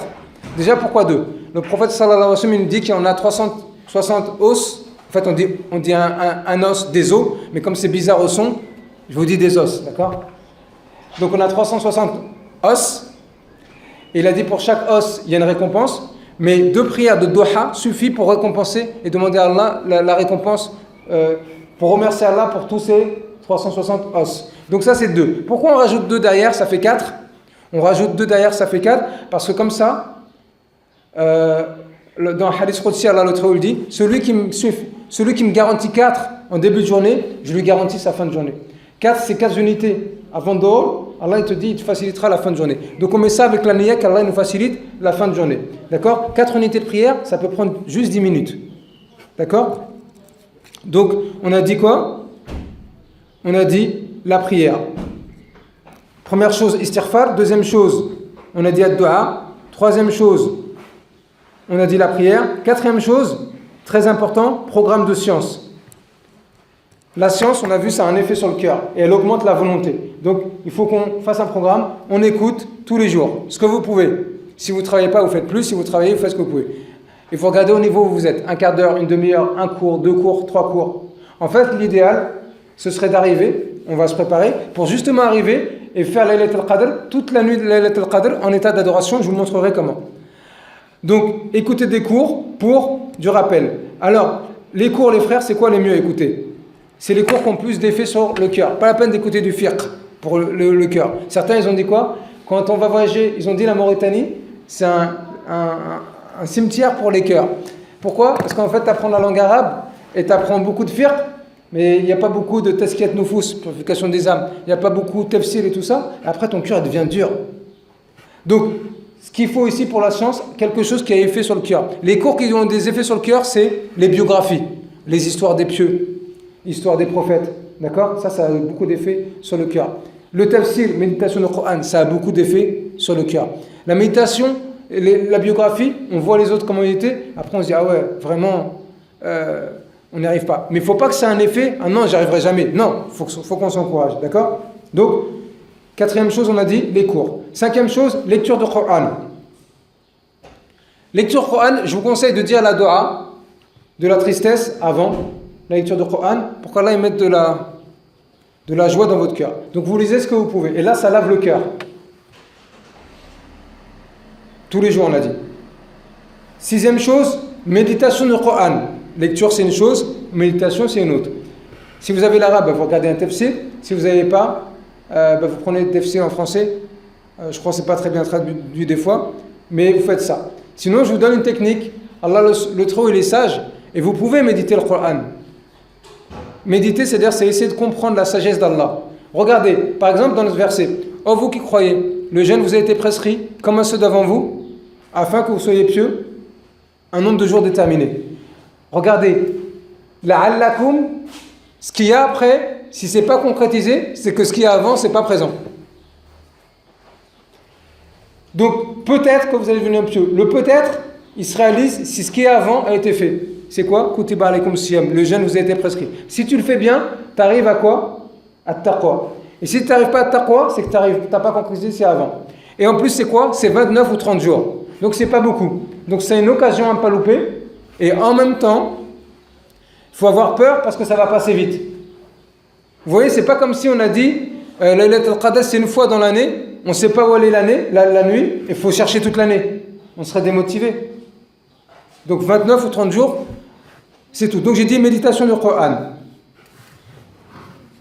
Ensuite, pour le programme aussi, il faut, pour ceux qui peuvent, absolument faire i'tikaf. Rester à la mosquée les 10 derniers jours. Pourquoi? Parce que tout à l'heure je vous parlais d'environnement, de comportement. Là vous aurez le meilleur environnement, les meilleurs comportements. Et comme ça vous consacrez vos 10 derniers jours pour aller à i'tikaf. S'il y en a qui ont des problèmes avec le patron, essayez de négocier. Si on vous disait, prends 10 jours de vacances et tu as 10 000 euros, tu t'arrangerais. Et à la fin, si tu ne veux pas, tu vas te mettre en arrêt de maladie.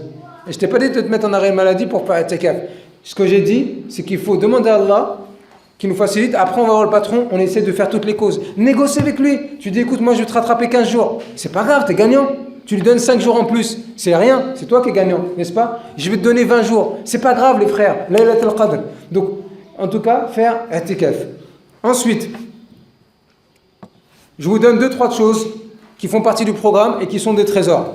Première chose, essayez de faire des actes d'adoration en secret. Comme l'on dit, comme l'a dit Ibn Qayyim, il a dit quoi? Le secret qu'Allah te raffermisse, c'est les adorations en cachette. Et le secret qu'Allah il t'égare, ou alors il ne te facilite pas, c'est les péchés quand tu es tout seul. Donc, un programme d'actes d'adoration tout seul.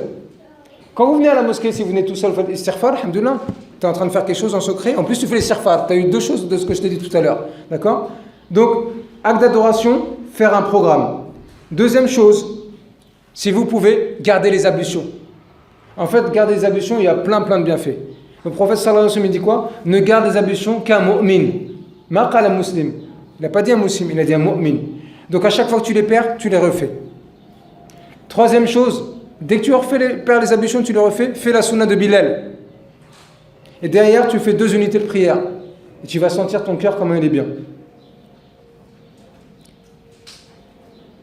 Dernière chose, vous pouvez commencer maintenant et vous finirez après, pour ceux qui peuvent. Essayez de faire 40 jours.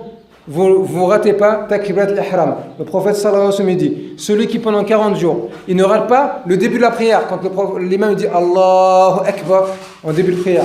Celui qui ne la rate pas pendant 40 jours, les 5 prières, le prophète me dit, il a 2 choses. Il est préservé de l'hypocrisie, il est préservé de l'enfer. Et quand on parle d'objectif, même si vous n'allez pas réussir, essayez de faire 10 jours, 15 jours, 20 jours. Vous savez pourquoi? Parce que tu auras un but en tête. Et donc, en fait, toute ta vie, elle va tourner autour de la prière. D'accord? Donc, je résume, Inch'Allah, avant de vous laisser poser les questions. Nous avons vu dans le premier point l'importance de Ramadan. Et l'importance de Ramadan, on le résume en 3 grands points. D'abord, l'occasion en un mois de se faire pardonner tous les péchés. Deuxième chose, pouvoir avoir des récompenses énormes, 80 années d'adoration, plus que tout ce qu'on a vécu toute notre vie. Troisième chose, une occasion unique pour éduquer nos âmes et combattre nos passions et guérir nos cœurs. Et il n'y a pas d'autre occasion comme ça. Parce qu'en dehors de l'année, tu n'es pas obligé de jeûner, donc tu vas pas jeûner. D'accord? Et en dehors de l'année, il n'y a pas les Laylat al-Qadr. Et en dehors de l'année, il n'y a pas les autres jours, etc. D'accord? Donc, ce point-là, c'était un rappel, et on le connaît tous en gros. Et on a vu que ce qui nous empêche de bien jeûner, c'est qu'on ne comprend pas les sagesses de Siyam, qu'on n'arrive pas à préserver nos sens dans la journée et la nuit, qu'on mange trop et qu'on n'est pas assez entraîné pour changer nos mauvaises habitudes. D'accord? C'est ces 3 piliers.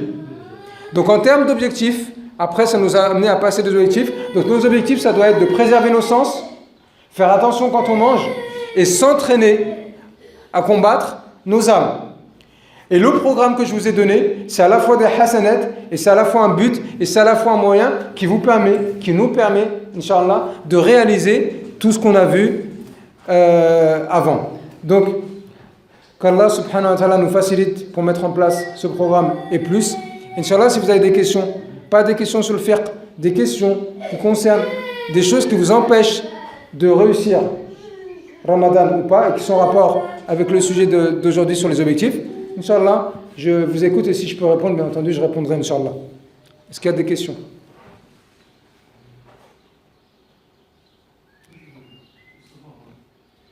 Comment on peut faire, par exemple, des fois l'entourage peut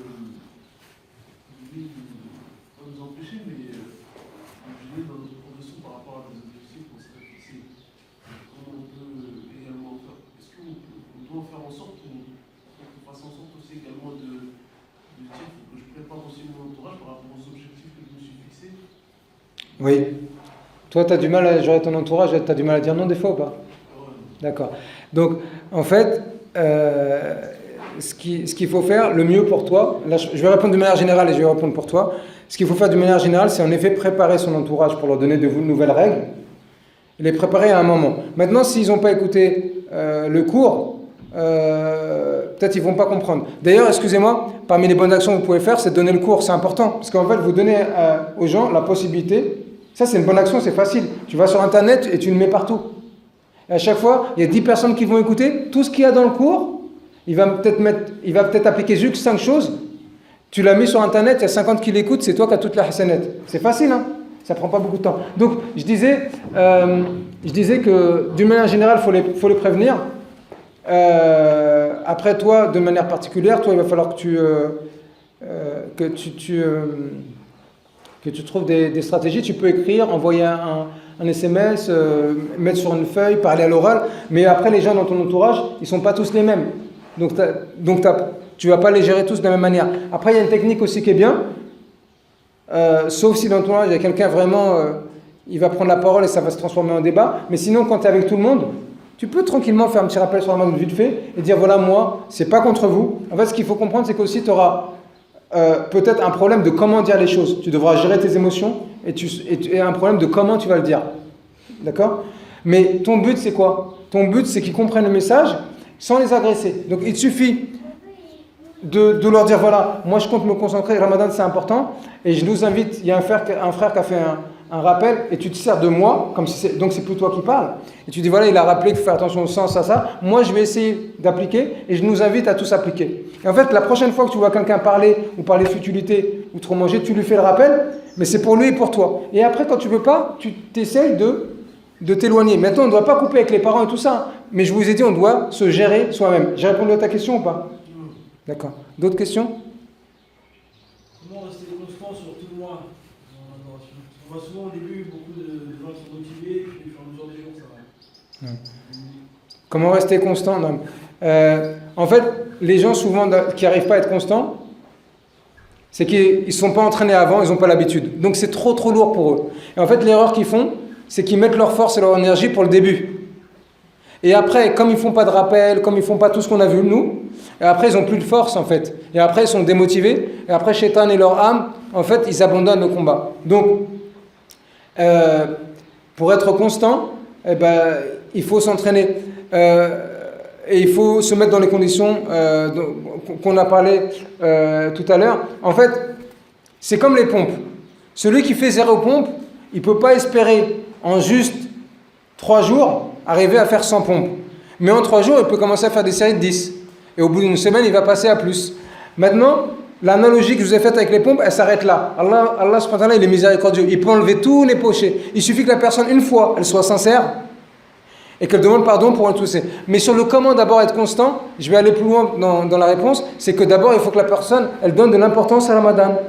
C'est-à-dire pour elle, ce soit important et qu'elle donne l'importance à sa personne et qu'elle ne tombe pas dans le désespoir. Des fois, les gens, ils arrêtent par le désespoir. Ils se disent, ah, c'est fini. C'est pour ça que je dis, si on tombe, les frères, alhamdoulilah, on se relève. J'ai oublié une chose, je le dis maintenant avant que j'oublie. Pour Laylat al-Qadr, il y a un programme spécifique, on a 6 heures. Qu'est-ce qu'on fait pendant ces 6 heures? En fait, regarde, tu as 6 heures à passer. Et bien, fais des adorations différentes. Tu lis un peu le Coran, après tu fais istighfar, après tu appelles tes parents, c'est le lien des parentés. Après tu donnes une sadaqa, après tu lis un livre de science. Mais les 6 heures, tu les as passées en adoration. D'accord? C'est facile de passer en adoration 6 heures quand tu changes. En plus, il y a tarawih, etc., etc. Donc tu fais istighfar et tout ça. Tu organises ton temps sur des actes d'adoration différents. D'accord? Donc pour rester constant, c'est ça en gros. D'autres questions? Non? Comment on peut faire pour les frères qui ont sorti là en 2 mois, on va dire, et là on arrive sur les jeunes, compliqué un peu le terme du temps, comment on peut faire pour les motiver un peu? C'est un peu compliqué. Parce que nous, en l'occurrence, on a déjà jeûné l'hiver, parce que voilà, nous, ça a déjà été un petit peu entraîné, mais eux là, je connais un frère, ils ont passé le cerveau il y a 1 mois, sur la présence de cette prière, mais là, le jeûne, c'est plus sur le physique. Hein. Après la rasa, ça y est, c'est. D'accord. Ok, ça m'amène à une réponse, c'est que regardez les frères, pendant le mois de Ramadan, on doit gérer nos énergies. Et quand je vous ai parlé de Laylat al-Qadr, si on n'est pas habitué, si on n'est pas entraîné, il faut avoir, je vous ai dit au début du cours, c'est quoi? Allah il a favorisé des temps par rapport à d'autres. Là, il faut avoir des stratégies de feignant. C'est pas la peine, tu essaies de faire le pieu toute la journée et tu dors la nuit. Dans les 10 dernières nuits, eh ben, tu dors la journée, tu dors. Et d'ailleurs, tu seras obligé de dormir si tu ne dors pas la nuit déjà. Mais, je vais te dire une chose. Si quelqu'un, il fait que de dormir, c'est pas ce que je vous invite à faire. Mais si quelqu'un, il se lève, après Sobh, il dort, jusqu'au Dor. Après, il fait la prière de Dor. Après, entre Dor et Asr, il dort. Et après, entre Dor et le Maghrib, il dort. Et du Maghrib au Sobh, il adore Allah, il fait un programme de 6 heures. Celui-là, déjà, il n'a pas fait le péché. Tant qu'il a fait les prières à l'heure. Son jeûne, il est valable. Et en plus, il a plus gagné de hasanat que celui qui va rester tout éveillé la journée et après il dort la nuit. Je parle des 10 dernières nuits, hein, d'accord? Donc il faut qu'on ait des bonnes stratégies et il faut qu'on gère.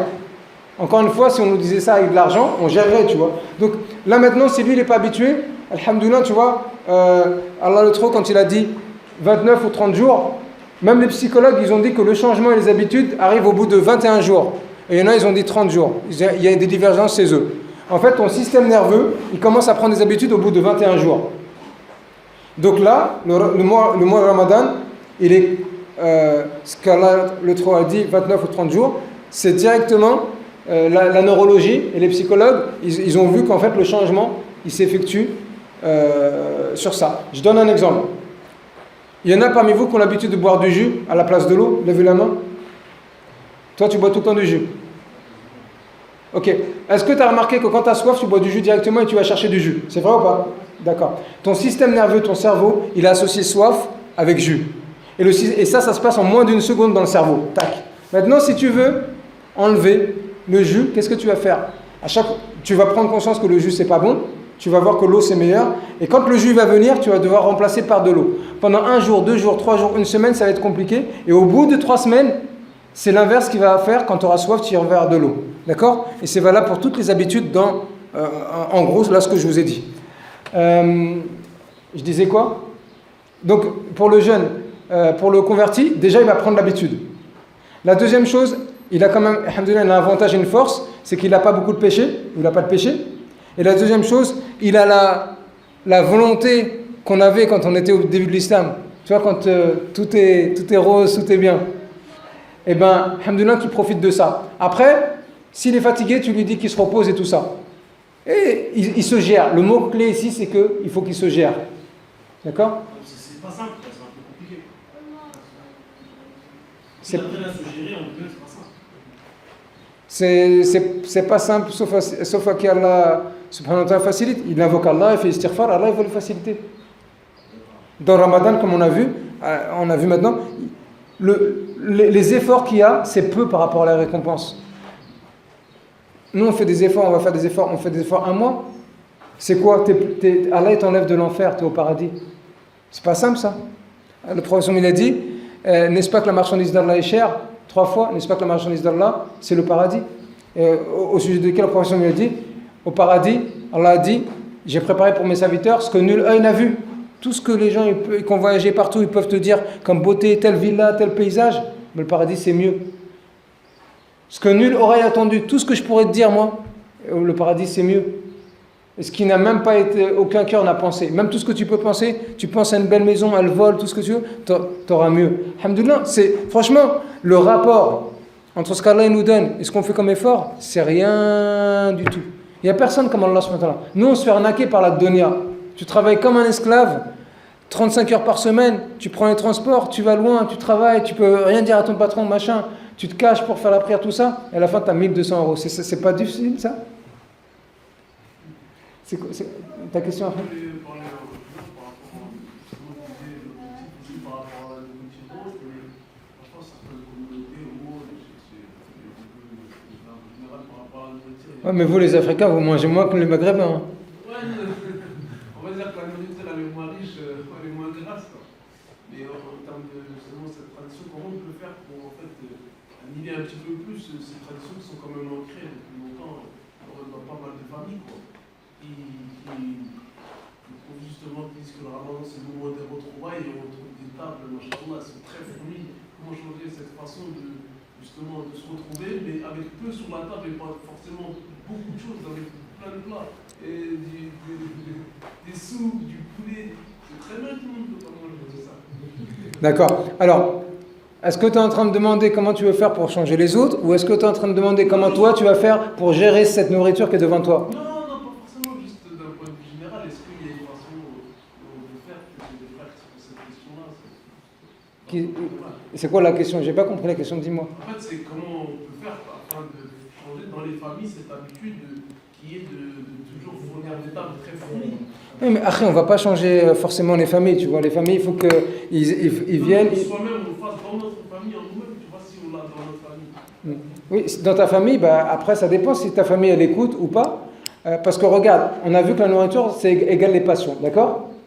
Quand la chose la plus dure, vous croyez que l'être humain, en fait, vous croyez qu'aujourd'hui, les gens sur Terre, ils adorent pas Allah parce qu'ils croient pas qu'il y a un créateur? Les athées, ça n'existe pas. Donc tout le monde sait qu'il y a un Dieu. Maintenant, si tu sais qu'il y a un Dieu, tu sais qu'il est parfait.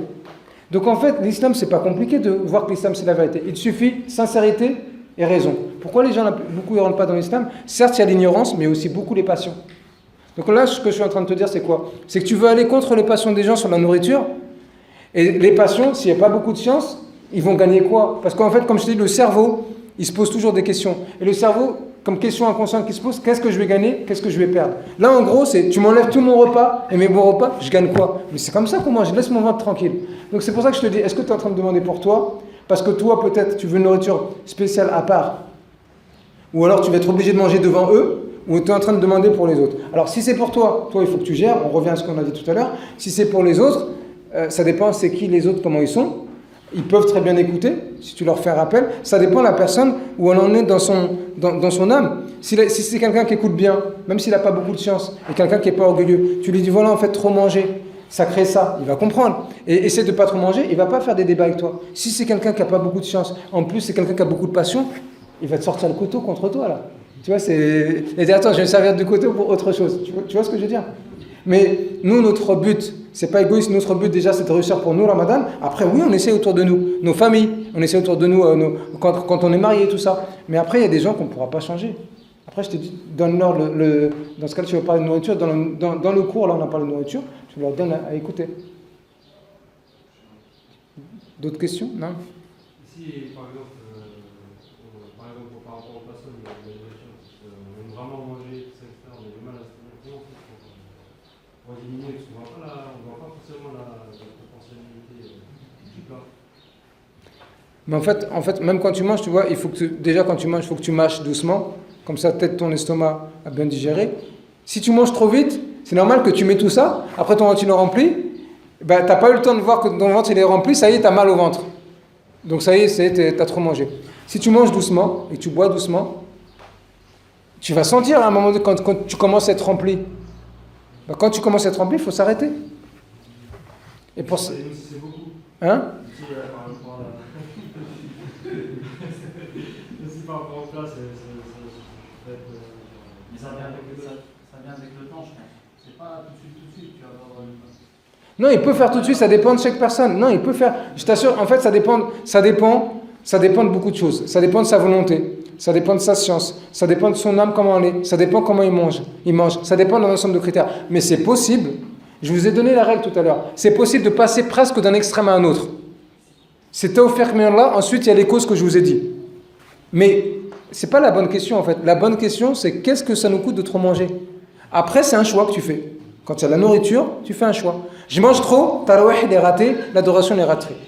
Moi je te retourne la question, est-ce que si tu manges trop, tu peux réussir la Laylatul Qadr? Ben voilà, donc voilà, toi c'est un choix que tu as. Tu as un choix devant toi.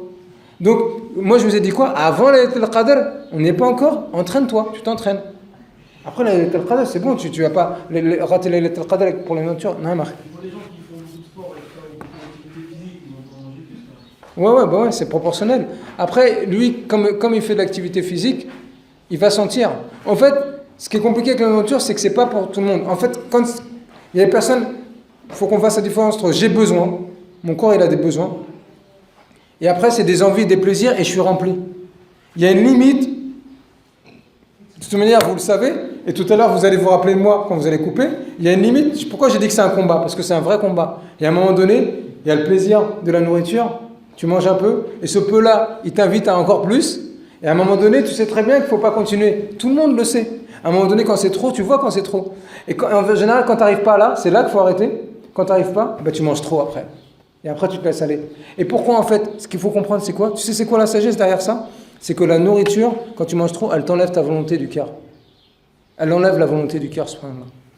Et que, parce que l'âme, ça y est, l'âme, elle va en bas, le corps, il va en bas, donc tu n'as plus de volonté. Donc ne crois pas, ça c'est une question de volonté, ne crois pas que quand tu manges trop, tu vas dire, ouais, je vais essayer avec ma volonté. C'est fini, tu peux plus. En fait, c'est les excès qui sont nuisibles. Ouais, les excès, c'est nuisible. Même ne pas manger assez, c'est pas bon, tu vas tomber dans les pommes. Pour gérer son ramadan aussi, on est tous confrontés à, par exemple, beaucoup d'invitations pendant le ramadan par la famille, tout ça, en sachant que quand on va là-bas, quand t'es en famille, tu fais pas ton tarawih, tes adorations. Est-ce que pour gérer son ramadan, on doit toujours accepter ces invitations ou des fois on doit faire une fin de Franchement, en fait, tu dois peser le pour et le contre, d'accord? Si tu sais qu'en allant, il va avoir plus de mal que de bien, si tu sais qu'en allant, tu ne pourras pas te gérer, si tu sais qu'en allant, tu ne vas pas résister à la nourriture parce qu'il y en a trop et que chez toi, tu peux faire comme tu veux, tu n'y vas pas. Et quelqu'un va dire, oui, tu romps les liens de parenté, tout ça. Non, c'est qu'il y a plus important, c'est ta chose à toi. Non. Vas-y. Est-ce que le mieux aussi pour le mois de Ramadan, pour les frères qui ne veulent pas manger, on va dire, qui ne veulent pas l'effort de ne pas trop manger et d'avoir cet équilibre-là pendant ce mois-là, et de combat avec son ex pour qu'il soit, on va dire, équilibré, c'est peut-être pas aussi de. Est-ce que c'est pas le fait aussi de manger, mais ce que son ex il aime, je veux dire, par exemple, sa femme a dit qu'il veut faire de la soupe, c'est pas ça, il veut faire la soupe, mais en ce moment-là, il va manger des trucs qu'il aime, mais pas beaucoup. D'accord, ok, c'est bien, c'est une bonne. En fait, quand on parle d'éducation de l'âme, vous pouvez donner à votre âme ce qu'elle aime comme récompense. Je vous donne une chose. On a vu que la nourriture, ça prend trop d'énergie. Mais par exemple, tu peux prendre, par exemple, les boissons gazeuses, c'est pas bon pour la santé. Mais si tu aimes les boissons gazeuses et le chocolat, tu peux, le matin, tu as bien fait la Laylatul Qadr, tu te prépares une récompense et le matin, tu la prends. Pourquoi on ne fait pas le soir? Et c'est quoi le bienfait de ça? Pourquoi j'ai pesé comme ça? Parce que le soir, ton ventre, il va être trop plein. Mais le matin, la nuit, elle est passée. Tu auras quand même donné à ton œuf ce qu'il veut. Et tu pourras, la journée, tu vas avoir le temps de digérer. Donc ça, par exemple, tu peux faire ça. En fait, ce qu'il faut comprendre, les frères, c'est qu'il faut qu'on ait des techniques pour s'auto-gérer, pour gérer notre nefs. Il faut qu'on sache comment on se motive. Il faut on a toute cette motivation extérieure, mais il faut qu'on apprenne à se motiver soi-même. Donc ça, c'est une bonne technique que vous pouvez faire. Qui avait une question? D'accord. Plus de questions? On demande à Allah subhanahu wa ta'ala avec ses plus beaux noms et ses plus beaux attributs. Allahumma nas'aluka bi asma'ika al-husna wa sifatika al-ula. Allahumma wafiqna fi Ramadan ya Rabbal alamin. Allahumma wafiqna fi Ramadan ya Rabbal alamin. Allahumma wafiqna fi Ramadan ya Rabbal alamin. Allahumma wafiqna fi laylatil qadr ya Rabbal alamin. La ilaha illa ant subhanaka inna kunna min adh-dhalimin. La ilaha illa ant subhanaka inna kunna min adh-dhalimin. لا إله إلا أنت سبحانك إنا كنا من الظالمين اللهم قنا عذاب النار يا رب العالمين اللهم قنا عذاب النار يا رب العالمين اللهم قنا عذاب النار يا رب العالمين لا إله إلا أنت سبحانك إنا كنا من الظالمين اللهم حبب إلينا الإيمان وزينه في قلوبنا اللهم حبب إلينا الإيمان وزينه في قلوبنا اللهم حبب إلينا الإيمان وزينه في قلوبنا اللهم ارزقنا توبة نصوحة اللهم ارزقنا توبة نصوحة اللهم ارزقنا توبة نصوحة في رمضان ولجميع المسلمين والمسلمات يا رب العالمين لا إله إلا أنت سبحانك إنا كنا من الظالمين اللهم ندعوك ونرجوك فاستجب لنا يا رب العالمين استجب لنا يا كريم استجيب لنا يا غفور استجيب لنا يا كريم لا إله إلا أنت سبحانك إنا كنا من الظالمين والحمد لله رب العالمين والصلاة والسلام على رسول الله وبارك الله فيكم